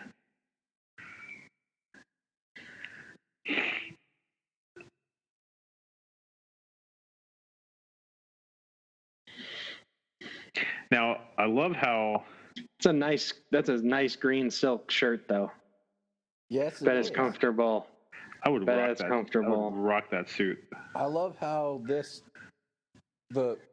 metal tray is amazing. Yeah. So the thing about this scene, I'd rock that suit with like the purple fur coat that Jared Leto wears. Oh yeah. I would definitely wear a shirt and coat. I would not wear those pants. Well, maybe he's got a golf game later on after he leaves here. So do you think it was Bruce's do you think it was Bruce's intention the whole time to get shot, and that's why he went and grabbed that right away? He was looking for something to protect himself because it was his whole entire intention to get shot. Maybe. And like, so maybe he thought that Jack knew who he was, and he's like, maybe I'm gonna have him shoot me so that he thinks I'm dead. Well, I don't know what he was really thinking here. Well, if a psychotic comes in, you know, to like court your girl. Because if he forces him to shoot him, then that gets him out of there. Instead of saying like being roughed up by the thugs or anything like that, he can quickly. This is cool. I know who you are.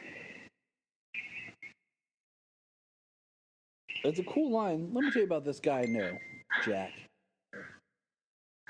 Kind of interesting. He says, I know who you are, then tells this story. Like,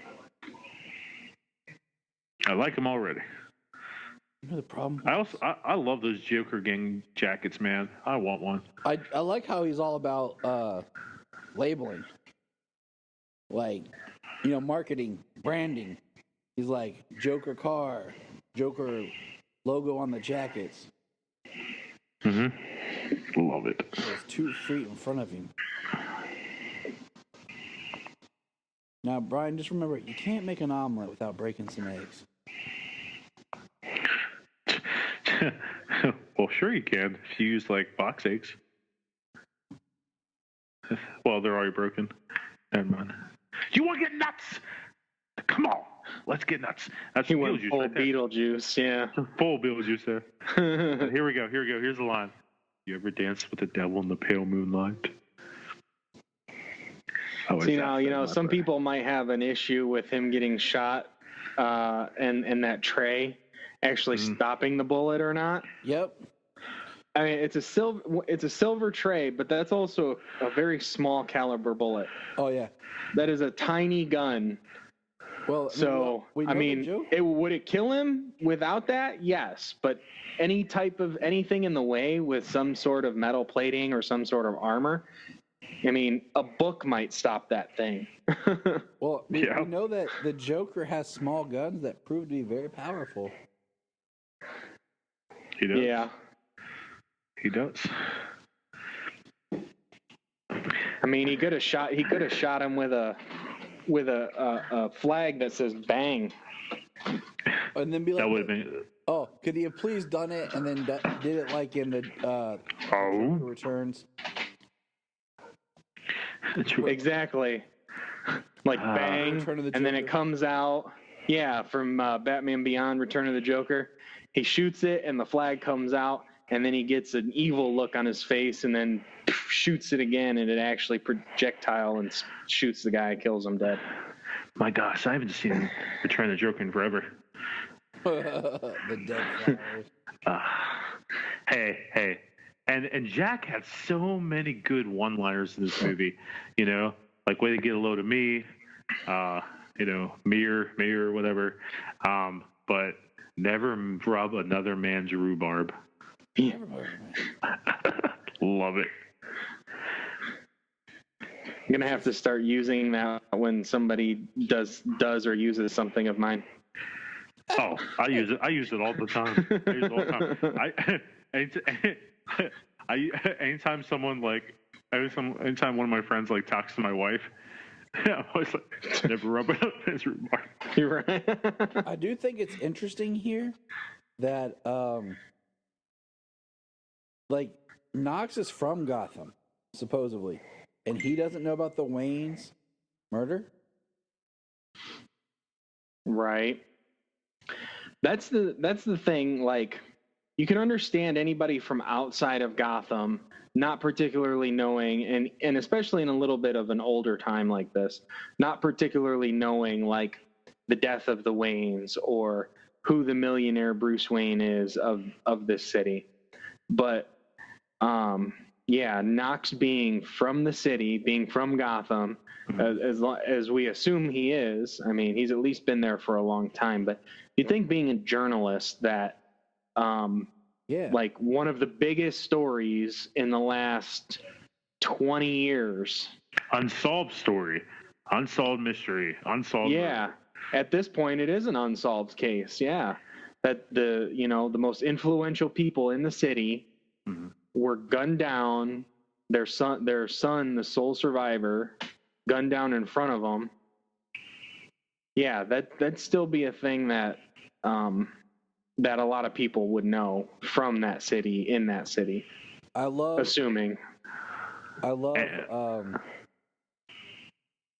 do you call it, that scene with the Batsuit in that big giant safe in the Batcave. Freaking awesome. And then he goes to Bat Hangers. Oh, don't even get me started. Then we get to bat nipples. I know. Oh. Here we go, the Joker coming in on TV. And I like how they're looking as if they're looking at him. Yeah. Well, I mean, they must have TVs or something off to the side, right?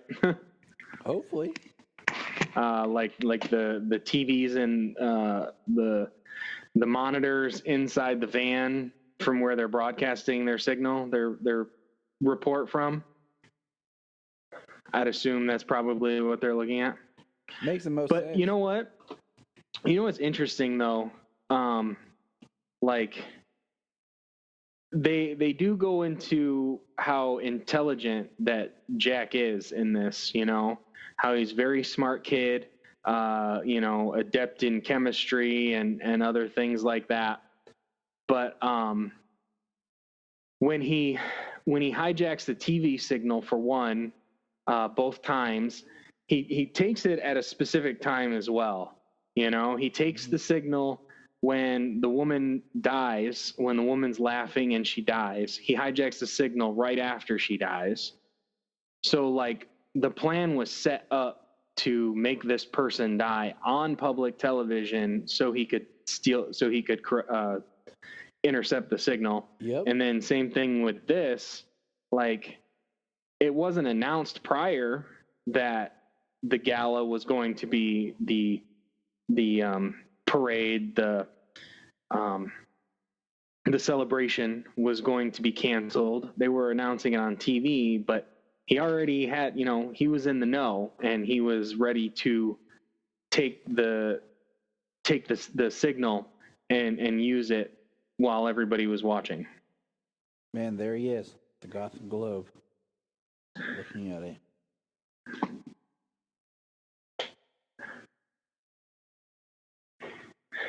And I'd probably say maybe those earpieces date the movie, because I haven't seen earpieces like that in 20 years. Yeah.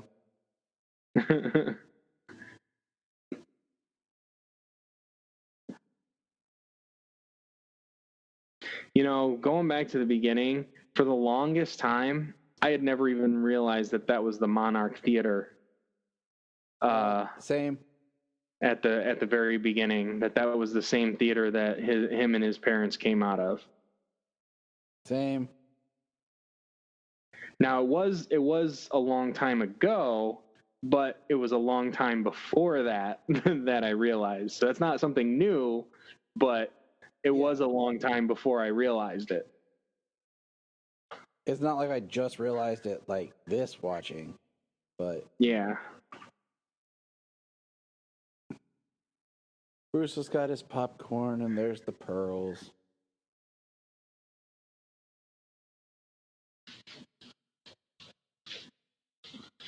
They're not even really in an alley. They're like on an open street.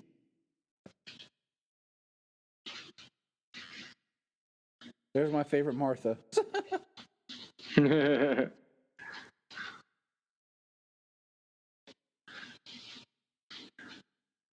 So, and then in this version, Thomas tries to fight back a little bit, Yeah. Tries to stop the guy from stealing her pearls. Not quite the fist clenched and going for the swing like Jeffrey Dean Morgan. Which is straight out of The Dark Knight Returns. Yeah, that's why I love the origin at the beginning of BVS, everybody's so like, they don't have to do it again. It's like they did it so fast. It was the opening of the movie. Yeah, and it's a version that's never been done. Yeah, it's in a montage. It's a version that's never been done, and it's practically beat for beat what comes off of the page from The Dark Knight Returns. I mean, I feel like you don't have to do it again, but it really works. Like, just doing it quickly like that, because it sets the tone, because it could be, oh, snap. It could be somebody's first time, seeing Batman and learning. Yeah. Somebody's first Batman could be Ben Affleck. Somebody's first Batman was The Dark Knight Returns. Man, look at him wearing them, like, really 80s style Levi's.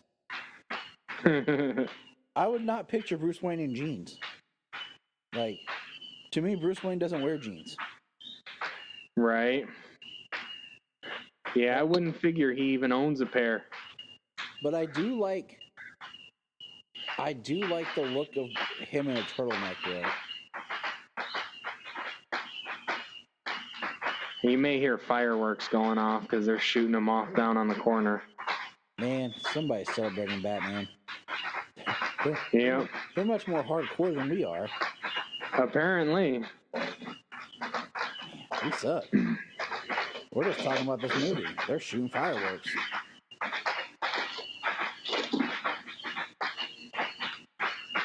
But also shooting fireworks at 11 at night. The people down the road are inconsiderate. Yeah. Have been for the last 2.5 years living here. That means that something's going on. But right now, I have to go to work. I love that whole thing. Like, I have to go to work. Like, this right here, the raising of the head. Yeah. The suiting up. the music. And I like the suiting up because they don't focus on his butt.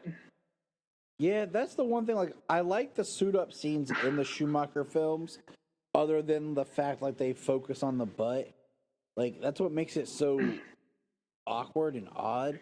But I like the way it's done when they put on the boots, put on the mask, grab. But when they do it with, Alicia Silverstone, double standards. Yeah, yeah. Why doesn't her suit have nipples, James? Huh? Right.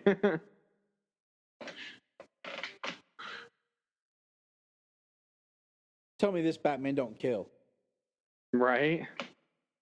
That was 4 or 5 guards right there that he dropped a bomb on, and then drives out. And it blows up the entire chemical plant. Like, is there anybody in there? How many of Joker's goons were in there? There was 6, 8 of them standing around him. Yep. Standing around the car when the bombs went off. And he's using guns on his car. So yep. Your arguments are void, people out there. There are guns with bullets that shot open that door, like live ammunition. And don't even try to say rubber bullets, because it's not true. I will say, I do remember having a poster in my bedroom as a child with this movie. It was just him standing in front of the car. Right. Like, I'm sure if he was going to a junkyard where a bunch of gangsters were hanging out, or a bunch of gang members were all hanging out, doing their little rally, that he wouldn't go in there with live ammunition, that his car would have rubber bullets. Yeah. Because he's not going to mow down a whole bunch of people. Oh, here's your other that are no threat to him in the vehicle.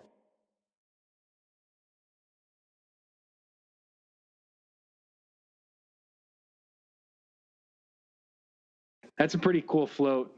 I'd ride on that. Yeah, I found a picture of the poster I had. Awesome. Now look, there's more extras here. Like.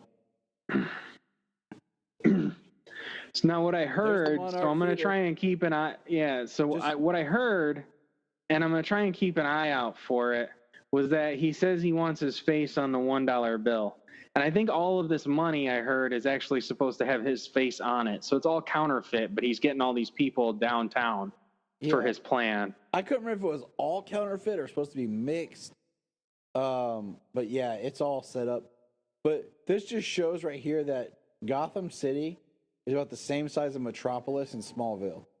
Like, there's the Monarch Theater. There's that grassy spot. There's City Hall. There's the Monarch Theater. Like, it's just like a 3-block radius. Just reshot, redressed. Look, he's passing the same thing again right there. The delicate and the windows. What was the budget for this film? It was a good budget. If I remember, it's just one's a style of movie making back then. Like you can. Well, I think in the early '90s, like a lot of movies did that, just reuse sets. I mean, even cartoons did. Reportedly, $35 million. Wow. Okay, so let's adjust that for inflation here. And made $411 million, $411.5 million in the box office. Whoa. Okay, so 35 million, you said? Yeah. Okay. According to Wikipedia, it's the inflation says. So yeah, I'm doing an inflation calculator here. 48 million.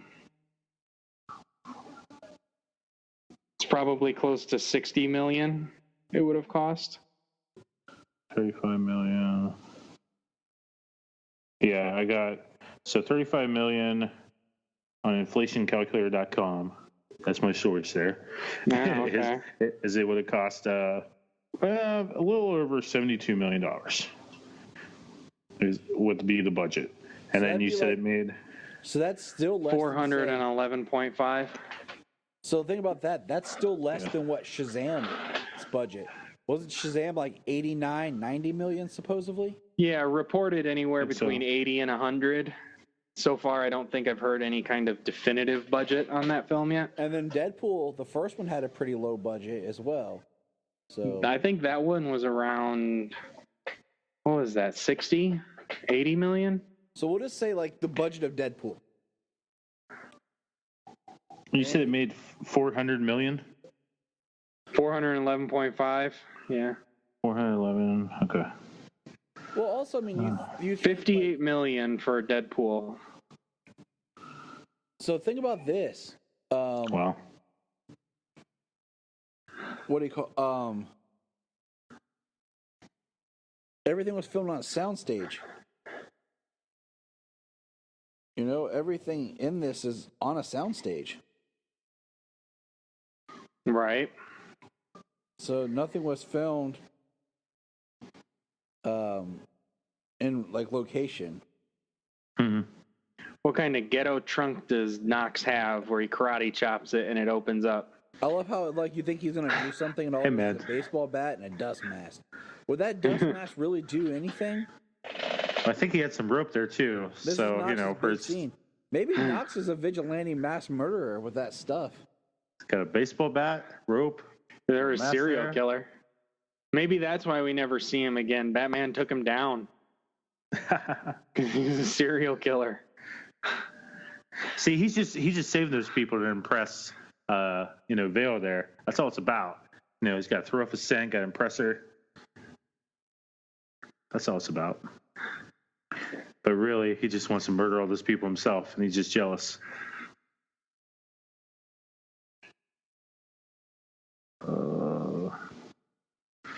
Man, that Batplane.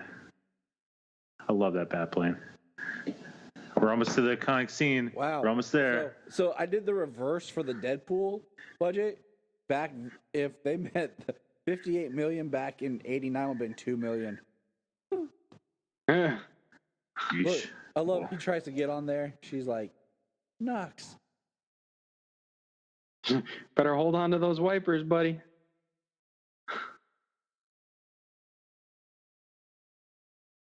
And she throws him in the trash like the trash he is. His head's bleeding. And she leaves him there. Man, models and matte paintings. How I miss thee. Lots of excess buttons to do simple things.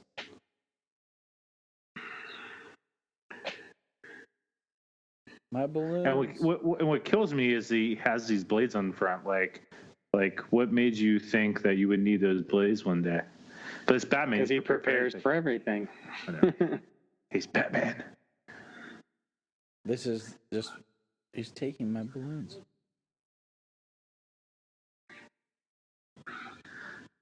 Why didn't someone tell me he had one of those things? Still my favorite Batplane, though. Darn right it is. There's no other Batplane that comes close. Amen. I like how there's people climbing up on his float for money. Well, yeah, of course the bigger bills are going to be closer to the person. I mean, come on. He stole my balloons. Bob, gun. He just gives it to him, too. You're my number one. I want one of those. Well, I got promoted. I got promoted. Hey. Like, oh, crap. I got a promotion. I don't think a promotion in the Joker gang is a good thing. Yeah, but what are the benefits, you know? Oh, here we are. There it is. Yeah. And boom. Love it. Which is so awesome. It's excessive, but awesome. It's totally awesome. And what's he going for with this dive here? Like, what is he trying to do? Prove that he's Batman. To make it harder for his computers to target Joker on the That's street. exactly what he's doing. Exactly. He flipped exactly what he's doing. Down the same things he flipped up for the blades, and now they do a completely different task. All right, Tyler, calm down, okay? Here we down. go. Here's your little gun, powerful bullet right here.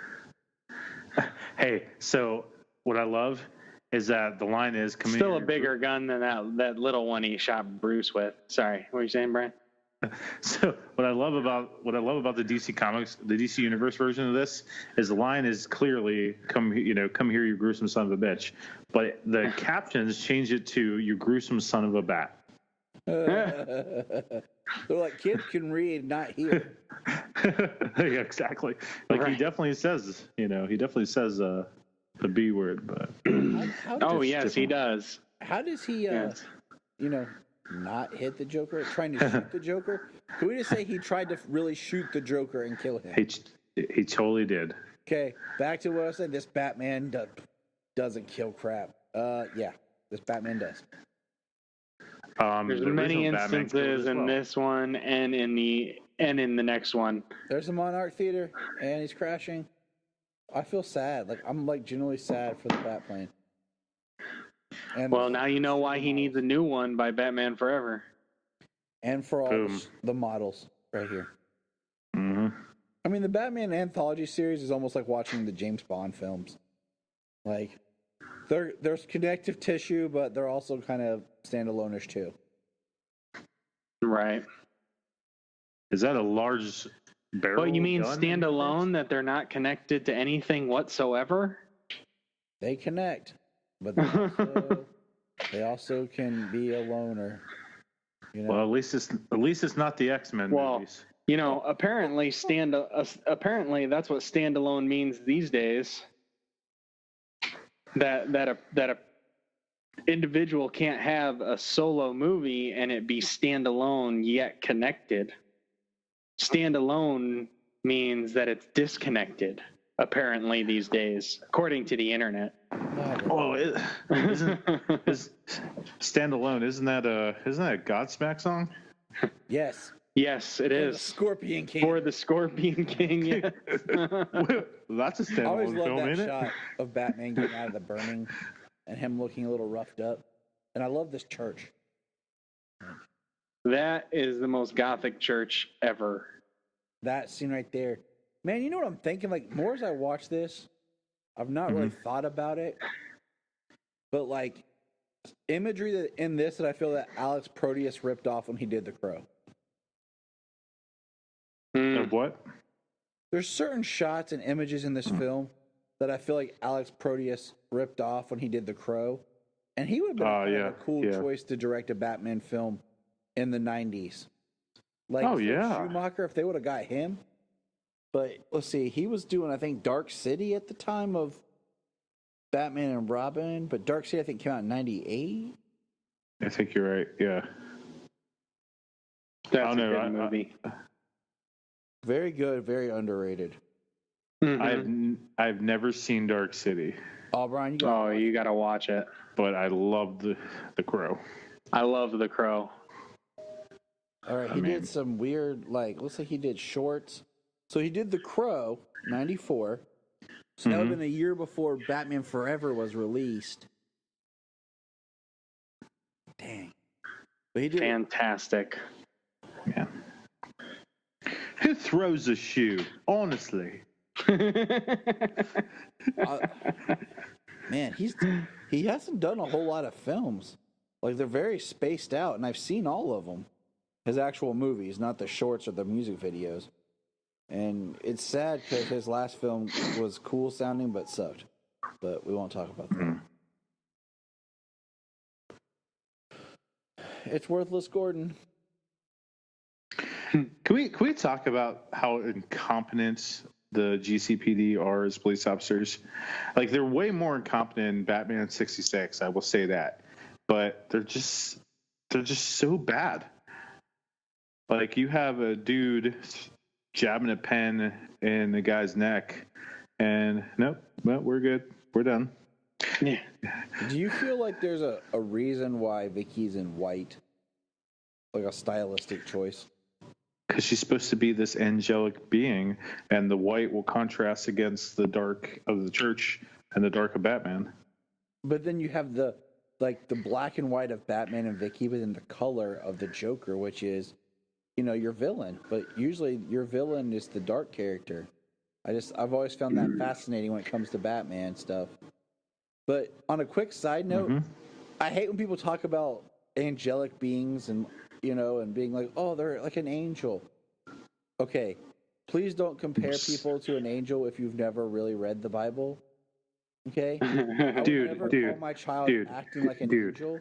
Dude, sorry to get you set off there. Okay, all right. I went to Bible college. I'm in ministry, but that's what they're going for. They're trying to make her look like this beautiful, overly beautiful woman, like an angelic presence. Okay, it was an angel that slaughtered the children for the firstborn in the Old Testament for Moses. But whatever. This isn't Bible. It's just one of those pet peeves I have. Oh, look, searchlights. Well, there is a fair amount of deception when it comes to let's say that range of stuff without going into too much. What's really cool is actually seeing like Batman as like a person, Yes. like he walks up the stairs, he doesn't just like shoot a grappling hook and he's at the top of the church. Yes. I've always liked about this fight that he uses this. That he goes up all the stairs. He's looking around. He even trips as he gets in the church on one of the wood things behind the pews and knocks them all down. Yeah, that's how they knew he was following him. Mm-hmm. I always thought that was a little weird, though. Like, what the heck was that out of his glove there? Right, and like, how far out did it go? Because that guy was coming at him, like, it was just cut kind of weird, but neat. But like this Batman, if you think about it, really doesn't do much because he can't move. It makes him the thing that it's supposed to be. Okay. Is, how effective Batman is. How effective this Batman is at what he does. That it doesn't take a whole lot of effort to be able to take these people down. True. I mean, look at this moving right here, though. This is awesome. This is the most fighting he's done. It's the most fighting he does in 2 movies. That's true. yeah, Batman Returns, he did even less, man. Yeah. Man, I know we planned this out for 1 movie a month, and to focus on the Joker. But man, I just kind of want to watch the entire Batman anthology or all Batman films with you guys and just there's our bang. There's a bang gun. See, and then he accidentally pulled the trigger a second time and shot himself in the head. I mean, I'm up for it. Absolutely. That's the alternate take, the alternate ending. That's so cool looking at him on top. Gotcha. And then he throws back. I mean, this is just random henchmen, and he's getting him. This is your big henchman. Yeah. You've got all your peons, but this is the big guy. It's the brute, buddy. Yeah, this is the brute before you go up against the boss.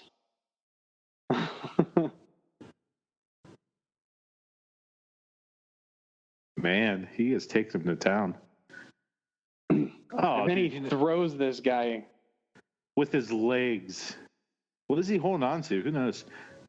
How high is that? That's freaking 15 stories. That guy's dead. Okay, he definitely let go as he dropped the dude. He definitely let go with his hands. He was floating in midair. He totally was. He should have fell. I tell you. Oh, he could have been clipped onto something. It's Batman. But he wasn't, unless he was using his retractable belt clip in the action figure. Anyone else calls you a beast, I'll rip their lungs out. What a sweet talker. I know, right?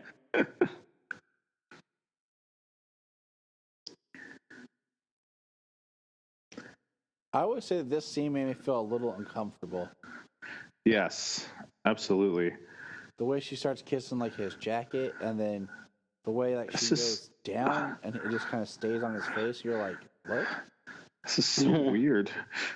Oh, and then they're like, she's got like some hair in her tongue or whatever. I don't know. It's a Joker. It's so weird. I'm sorry. If my wife started doing that to me, I would just be like, what the heck are you doing? Just get away. I love purple. Oh my gosh, her eyes when she says purple. Right here, like. Gosh. Right here. That scene right there. What the heck is going on? Right. And where'd she go? Thank you, She just stepped off to the left. You saw her back off. Mm-hmm.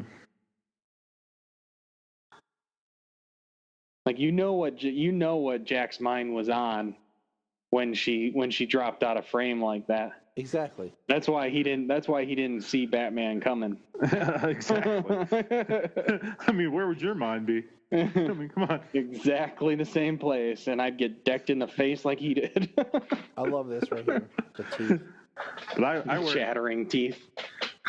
But I have glasses, and Batman wouldn't hit a man with glasses.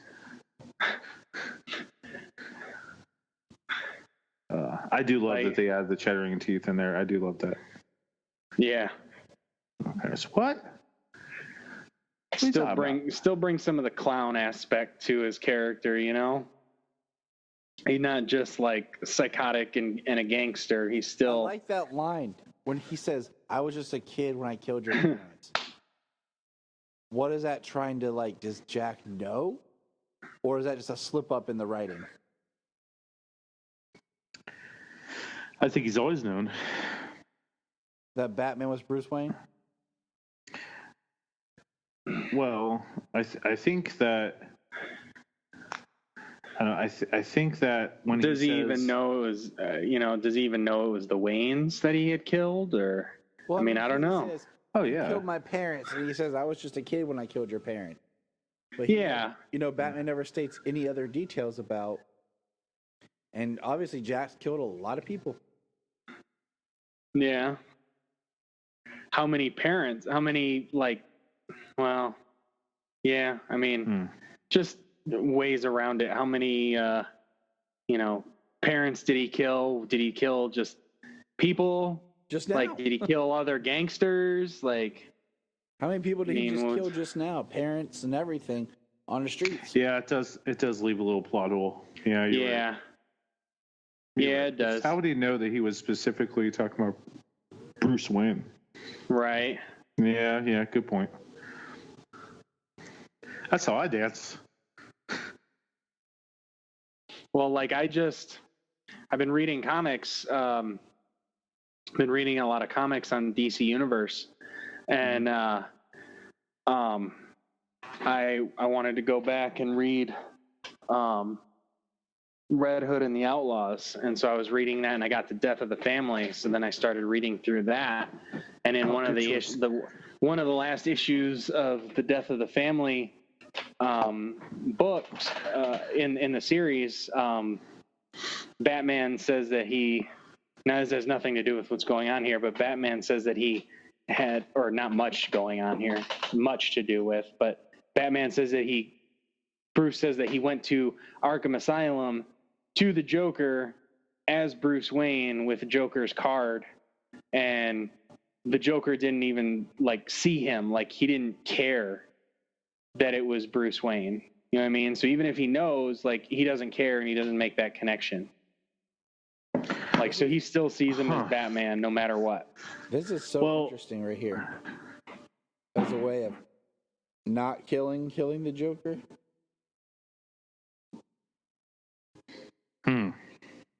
Right. This is kind of his own fault where he didn't let go of the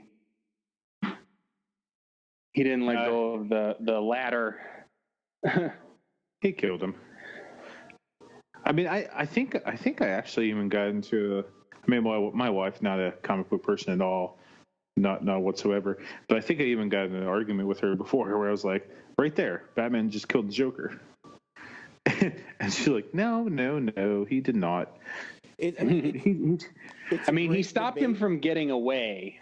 It's a great debate. His intention, Ra's al Ghul / Liam Neeson in Batman Begins, like, where do you define the line of your responsibility of somebody else's? You know, was it Batman tried to stop him, but because you know what Jack did, he killed him? I'm not going to kill you, but I don't have to save you. He'd be like scraps, and there'd be so much blood on the ground. Like he used that bolo to stop him from escaping. Mm-hmm. But what happened beyond that, he took those extreme measures to try to escape, and it resulted in his death. It's like Jigsaw. Yes. There's Mark Theater again. What? So what was in that bag? Like, what do you guys think that was in that bag? Like, I always wondered. And this is the last we get to see of Knox. Ever. The unsung hero of this movie. I think it's like think the laughing thing is like the final joke, where he after he dies, somebody else is going to die too. Good point. What?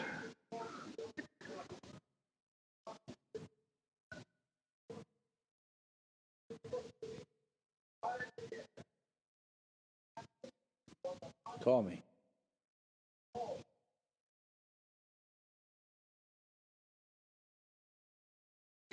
He left us a signal.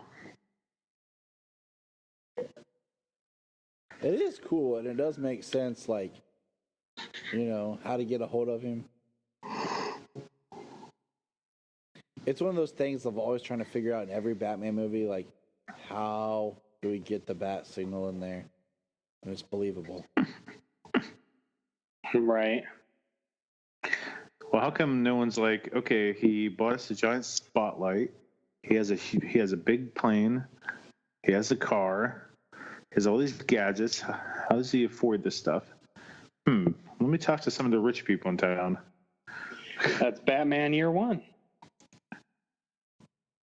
Exactly. Man. Where I like the idea that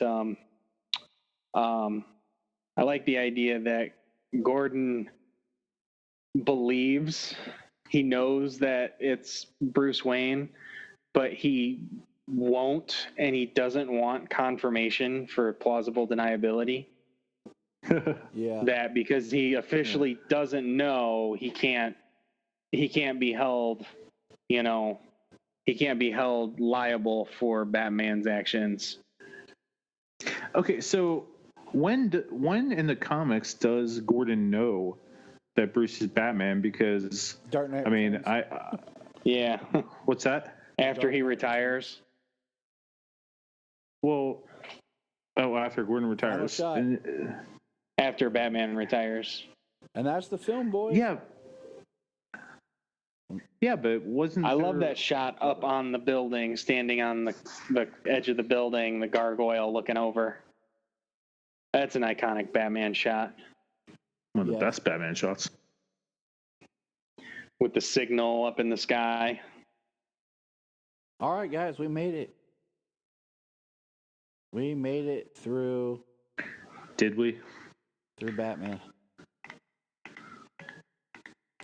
So how do you feel? I still love this movie.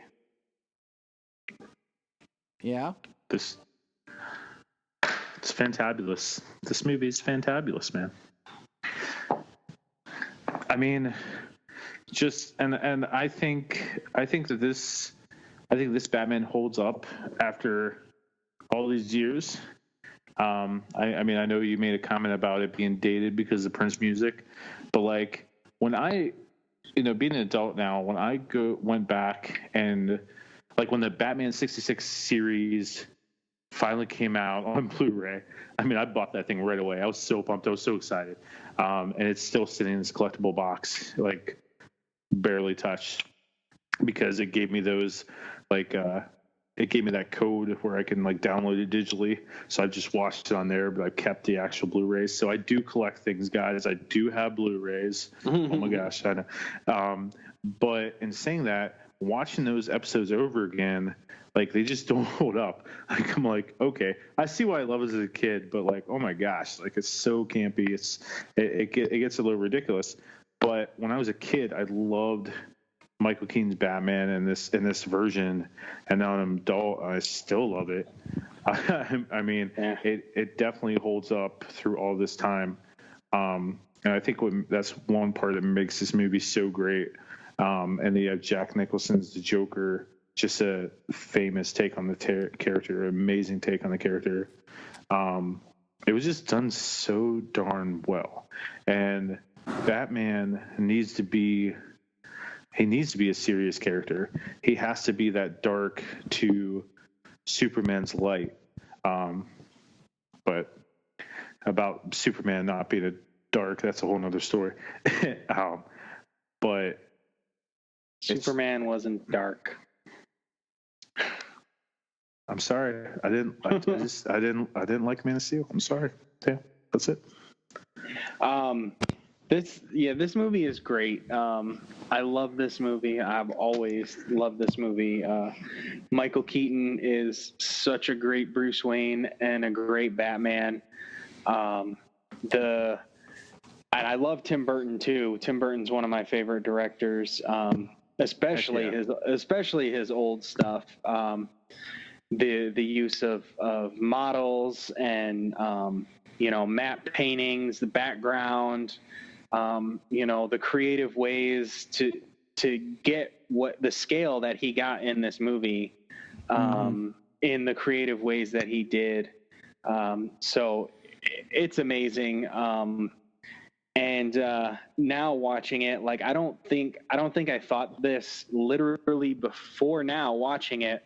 Because everybody's so dialed in, especially after the Martha rescue. Everybody wants to see Batman kicking some serious ass. And after the Dark Knight trilogy and then the Martha rescue. And those credits were really fast. Yeah.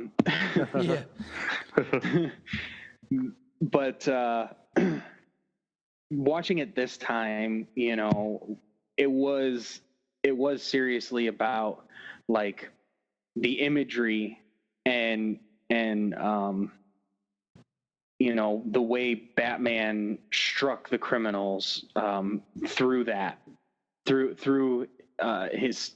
his entrance, through the look of him in the shadows and things like that, and it made him effective. And the imagery in this movie was really great.